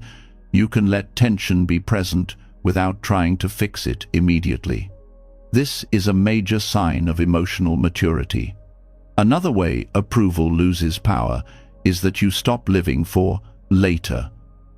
You stop thinking, once they understand me, then I can relax. You stop postponing peace until someone validates your choice. You relax now because your nervous system learns a new rule. My truth is enough to stand on. This is not stubbornness, it is stability. Rooted awareness also brings a kind of quiet courage. Courage not to argue, courage not to convince, courage to let someone think what they think. This is difficult because the ego wants the last word. The ego wants to be seen correctly. But awareness has a different priority. Awareness wants peace. Not fake peace, but real peace, the kind that doesn't depend on controlling perception. You begin to understand that people's reactions are shaped by their conditioning, their wounds, their fears, their expectations. You cannot speak in a way that guarantees understanding. Even if your words are perfect, someone can still misinterpret you. When you accept this, you stop trying to engineer the outcome of being understood. You communicate, then you release. This is where inner alignment becomes a kind of freedom that feels almost unfair. The world may still be chaotic, but you are not. People may still judge, but you don't have to wrestle with them inside your head. You stop carrying imaginary courtrooms in your mind. You stop defending yourself in conversations that already ended. This is priceless. Approval becomes irrelevant, not because you stop loving others, but because you stop abandoning yourself for their comfort. You can love and still hold your line. You can care and still say no. You can be respectful and still be firm. You stop confusing peace with permission. There is also a subtle spiritual truth here. In Buddhist practice, the more you rest in awareness, the less you identify with the changing opinions of others. Praise and blame come and go. They are conditions. When you take them as identity, you suffer.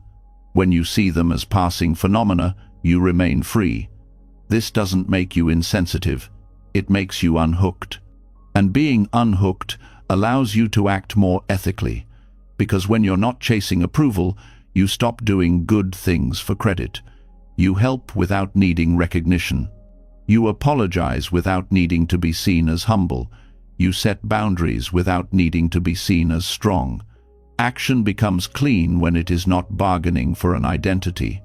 This is also where you begin to experience a different kind of respect from others. Not always. Some people will dislike your stability because it means they can't control you with guilt or praise. But many will feel safer around you because you are not needy for their validation. You are not trying to pull agreement from them. You are simply present. If you want to know whether you are rooted in awareness, look at how you handle being disliked. Not hated, just mildly disliked. Look at how you handle being left on red. Look at how you handle not being invited. In the old pattern, these things might have triggered a spiral. In the new pattern, you may still feel the sting, but you don't turn it into a story. You don't chase. You don't perform. You return to yourself. The final shift is this. You stop treating external approval as a mirror that tells you who you are. You become your own mirror through awareness. You see your intentions. You see your actions. You see where you were skillful and where you were not. You adjust without self-hatred. You learn without needing praise. This is inner authority, quiet, stable, and free. And once peace replaces persuasion, life starts to simplify in a surprising way. You stop wanting so much from every moment, every person, every outcome. The craving to be confirmed fades. The demand to be understood softens. You are not shrinking your life. You are reducing the inner pressure that made life feel heavy. From here, the path naturally turns toward an even simpler freedom, wanting less, not from life itself, but from your mind's endless demands. Because the more inner demands you drop, the more alignment becomes effortless, like breathing. When you stop persuading, something inside you stops straining. You no longer need the world to agree with you in order to breathe. And once that pressure drops, you start to notice something else that has been quietly exhausting you for years. Not people, not problems, but the endless wanting. The constant inner pull toward more. More clarity, more progress, more certainty, more recognition, more proof that life is going the right way. This is where the next kind of alignment begins, not through gaining, but through subtracting. There's a feeling that shows up when you finally get what you wanted, and it doesn't last. A promotion, a message, a compliment, a new plan, a new relationship, a new beginning. For a moment, the mind relaxes. Then it starts again. It looks for the next thing, not because you are ungrateful, but because craving doesn't want satisfaction. It wants motion. It wants the chase. It wants the promise that later will feel better than now. And as long as the mind keeps making that promise, the present moment keeps feeling like a waiting room. Wanting less from life doesn't mean wanting nothing. It means you stop demanding that life constantly reward you with a certain feeling. You stop expecting every day to prove your worth. You stop treating comfort as the only sign that you're on the right path. This is radical because it goes against how the mind has been trained. The mind was taught to measure life by outcomes and emotions. Buddhist wisdom points to a quieter measure, inner freedom. Craving is not always obvious. Sometimes it looks like ambition. Sometimes it looks like self-improvement. Sometimes it looks like, I just want to be the best version of myself. But if you look closely, craving has a flavor. It feels tight. It feels urgent. It feels like you can't fully settle until something changes. It turns your attention into a hungry hand, and that hungry hand touches everything you do. Even rest becomes a tool. Even meditation becomes a project. Even love becomes a demand. Reducing inner craving doesn't require you to move to a mountain. It requires you to notice how often your mind says, "This moment is not enough." That sentence is the root of so much suffering. Not because the moment is always perfect, but because the refusal to be here multiplies pain. You can have a hard day and still be present. You can feel grief and still be here. You can face uncertainty and still be here. But when you add the belief that you shouldn't be here, you create a second layer of suffering that is optional. When you want less, you stop stacking layers. You experience life more directly. You don't need to make the moment into a problem that must be solved before you're allowed to be okay. This is where reality begins to reorganize without effort, not because the world changes instantly, but because your relationship to it changes. You stop pulling life through the filter of constant demand, and suddenly life feels lighter without becoming smaller. Craving is exhausting because it creates a mental debt. It makes you feel like you're behind where you should be, behind what others are doing, behind your own expectations. Wanting less dissolves this debt. You stop living as if you owe the world a certain version of yourself. You stop treating time like an enemy. You stop racing toward a finish line that keeps moving. This shift doesn't make you passive. It makes you precise. When you want less, you choose better. You stop saying yes to things that only feed restlessness. You stop collecting experiences just to feel alive. You stop filling silence just to avoid feeling empty. You begin to sense what is truly nourishing versus what is just stimulating. A big part of wanting less is wanting less from other people. Not in a cold way, but in a freeing way.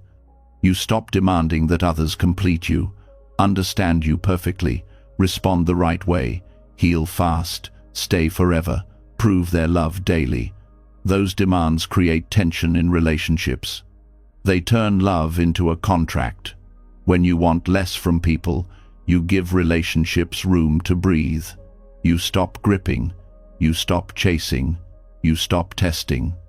You become easier to be around because you are no longer trying to extract something from every interaction.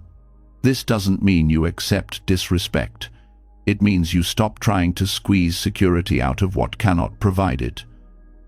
If someone cannot show up, wanting more from them won't change that. It will only keep you in pain. Wanting less is not settling. It is seeing clearly and refusing to suffer unnecessarily. Wanting less also means wanting less certainty. This one is deep. The mind often says, "Once I know what will happen, then I can relax." But life doesn't work that way. Certainty is rare. Change is constant. When you demand certainty, you fight reality. When you loosen that demand, you regain your breath. You start living with flexibility instead of control. You make plans, but you don't worship them. You take steps, but you don't insist they must guarantee safety. In Buddhist terms, craving is tied to clinging. Clinging to pleasure, clinging to identity, clinging to outcomes, clinging to being right, clinging to being seen. When you reduce craving, clinging weakens. And when clinging weakens, fear weakens too. Because fear is often the shadow of attachment. You fear losing what you cling to. You fear not getting what you crave. You fear being without the thing you believe you need. Wanting less is like removing fuel from a fire. The fire doesn't have to be fought. It simply has less to burn. This is why simplicity feels like peace. Peace is not the absence of problems. It is the absence of unnecessary grasping. When you want less, your mind stops yanking you out of the present moment. It stops bargaining with life. It stops negotiating with every breath. The nervous system begins to settle because it is no longer being whipped forward by desire and backward by fear. Wanting less also cleans up decision-making. Many decisions feel heavy because they are loaded with craving.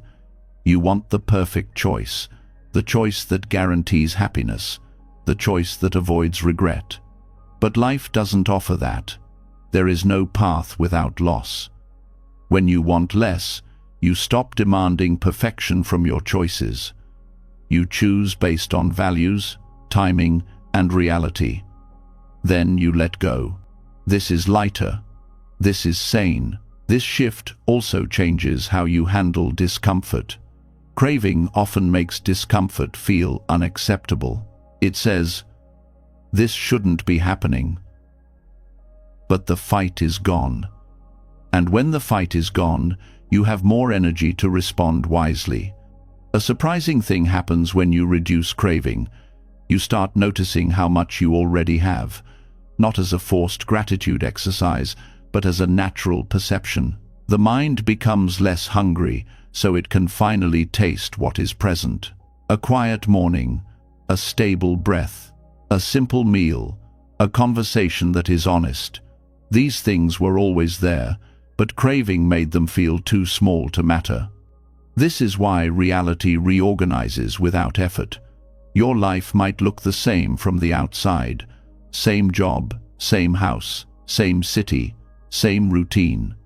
But internally, it feels like a different life, because you are no longer demanding it to entertain you or prove you. The ordinary becomes enough, not as a compromise, but as a discovery. Wanting less also protects you from the trap of endless upgrading. Upgrading your image, your lifestyle, your productivity, your body, your personality, your spirituality. Upgrading can be useful, but craving turns it into a prison. You keep improving yourself the way someone keeps polishing a mirror, hoping the reflection will finally feel like home. Wanting less allows you to stop polishing and start living.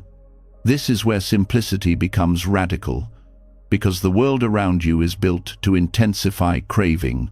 Ads, social media, comparison culture, hustle culture, they all feed the belief that you are incomplete. Wanting less is a rebellion against that belief. It says, "I am not a problem to be solved." It says, "I can be here now." It says, "I do not need to chase constant stimulation to feel alive." Reducing craving also changes the way you use your time. You stop packing your days to feel important. You stop saying yes just to avoid missing out. You start leaving space, and space is where alignment grows. Space allows you to hear yourself. Space allows you to recover. Space allows you to notice what truly matters. This is also where your priorities begin to shift naturally. When craving drops, you stop doing things for status. You stop seeking relationships that only inflate the ego.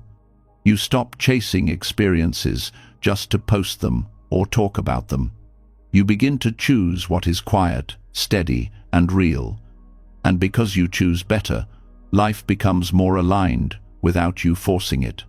Wanting less doesn't make you dull, it makes you free. You still enjoy beauty, connection, growth, and pleasure. But you don't need them to be okay. You don't make them your identity. You don't cling to them, you enjoy them, and you let them pass. That ability to let things pass is the core of ease. There's also a deeper kindness that appears when you want less. You become less demanding toward others. You become less reactive. You stop needing people to behave a certain way for you to stay stable. This makes you safer to be around, not because you tolerate everything, but because your nervous system is not constantly negotiating for control. And the most surprising effect is this: when you want less, you often receive more. Not in a magical wish fulfillment way, but in a practical way. You see more, you appreciate more, you waste less energy, you stop sabotaging good moments by asking for better ones, you stop ruining today by chasing tomorrow. This is the kind of simplicity that doesn't shrink life. It clears life. It removes the inner clutter that made everything feel heavy. It brings you back to the only place you can actually live: this moment. Choosing yourself was never about becoming harder, colder, or more distant. It was about becoming honest. Honest with your limits. Honest with your truth. Honest with the quiet wisdom that has been guiding you long before you learned to doubt it. Letting go was not a loss. It was a return to stillness, to clarity, to a life that no longer needs to be forced. When you stop chasing approval, stop carrying familiar suffering, stop sacrificing yourself for harmony, and stop clinging to outcomes, something real happens. The inner noise fades. The constant negotiation ends, and alignment appears not as effort, but as ease. Life doesn't suddenly become perfect, but it becomes clear. You are no longer fighting it, you are walking with it. This is the quiet truth behind Buddhist wisdom. Freedom doesn't come from controlling life.